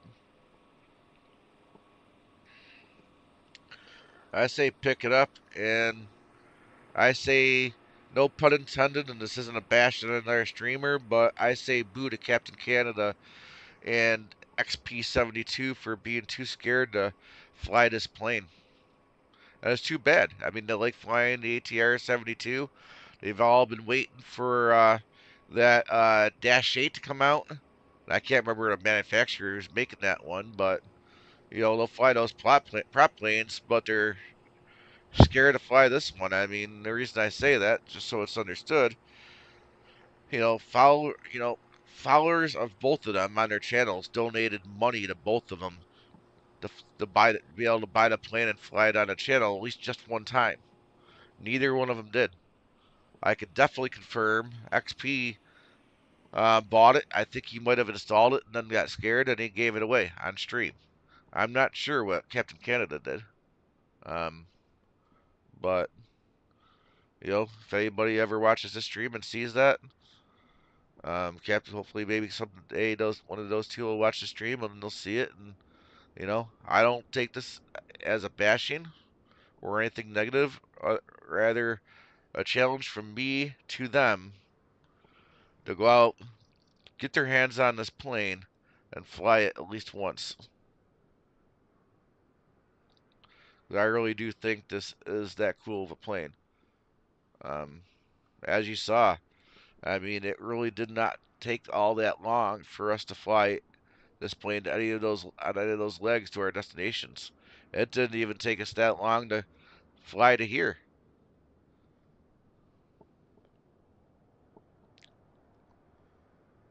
But tomorrow night, guys, I think what I'm going to do is I'm going to load up Pmdg 737-700. I'm going to probably fly Air Canada colors. I'll have to look to see if Air Canada owns the 700. I mean, I was trying to be realistic to this airport. Not really sure if anybody would ever fly a 800 into this airport. I know I did it for Halloween, but I mean it was Halloween. I wanted to show off those special Halloween liveries. I flew the 800 and 900 into here.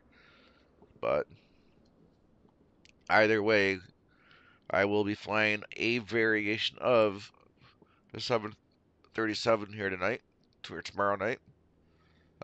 Probably be in Air Canada colors, and I'm going to have to decide where we're going to fly to.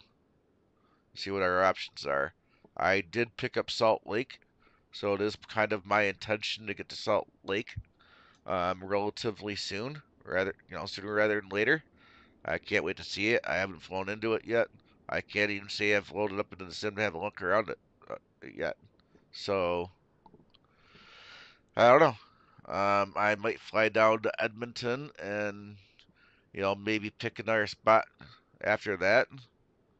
I don't believe it took us that long to fly there the last time we flew there back on Halloween night. Um, I was kind of considering maybe picking up the new MSP. Um, but we'll see. I don't get paid again until end of next week. So money's going to what money I do have, you know, you got to kind of watch what I spend here. Um, but I'll figure it out. Obviously, I'll post it.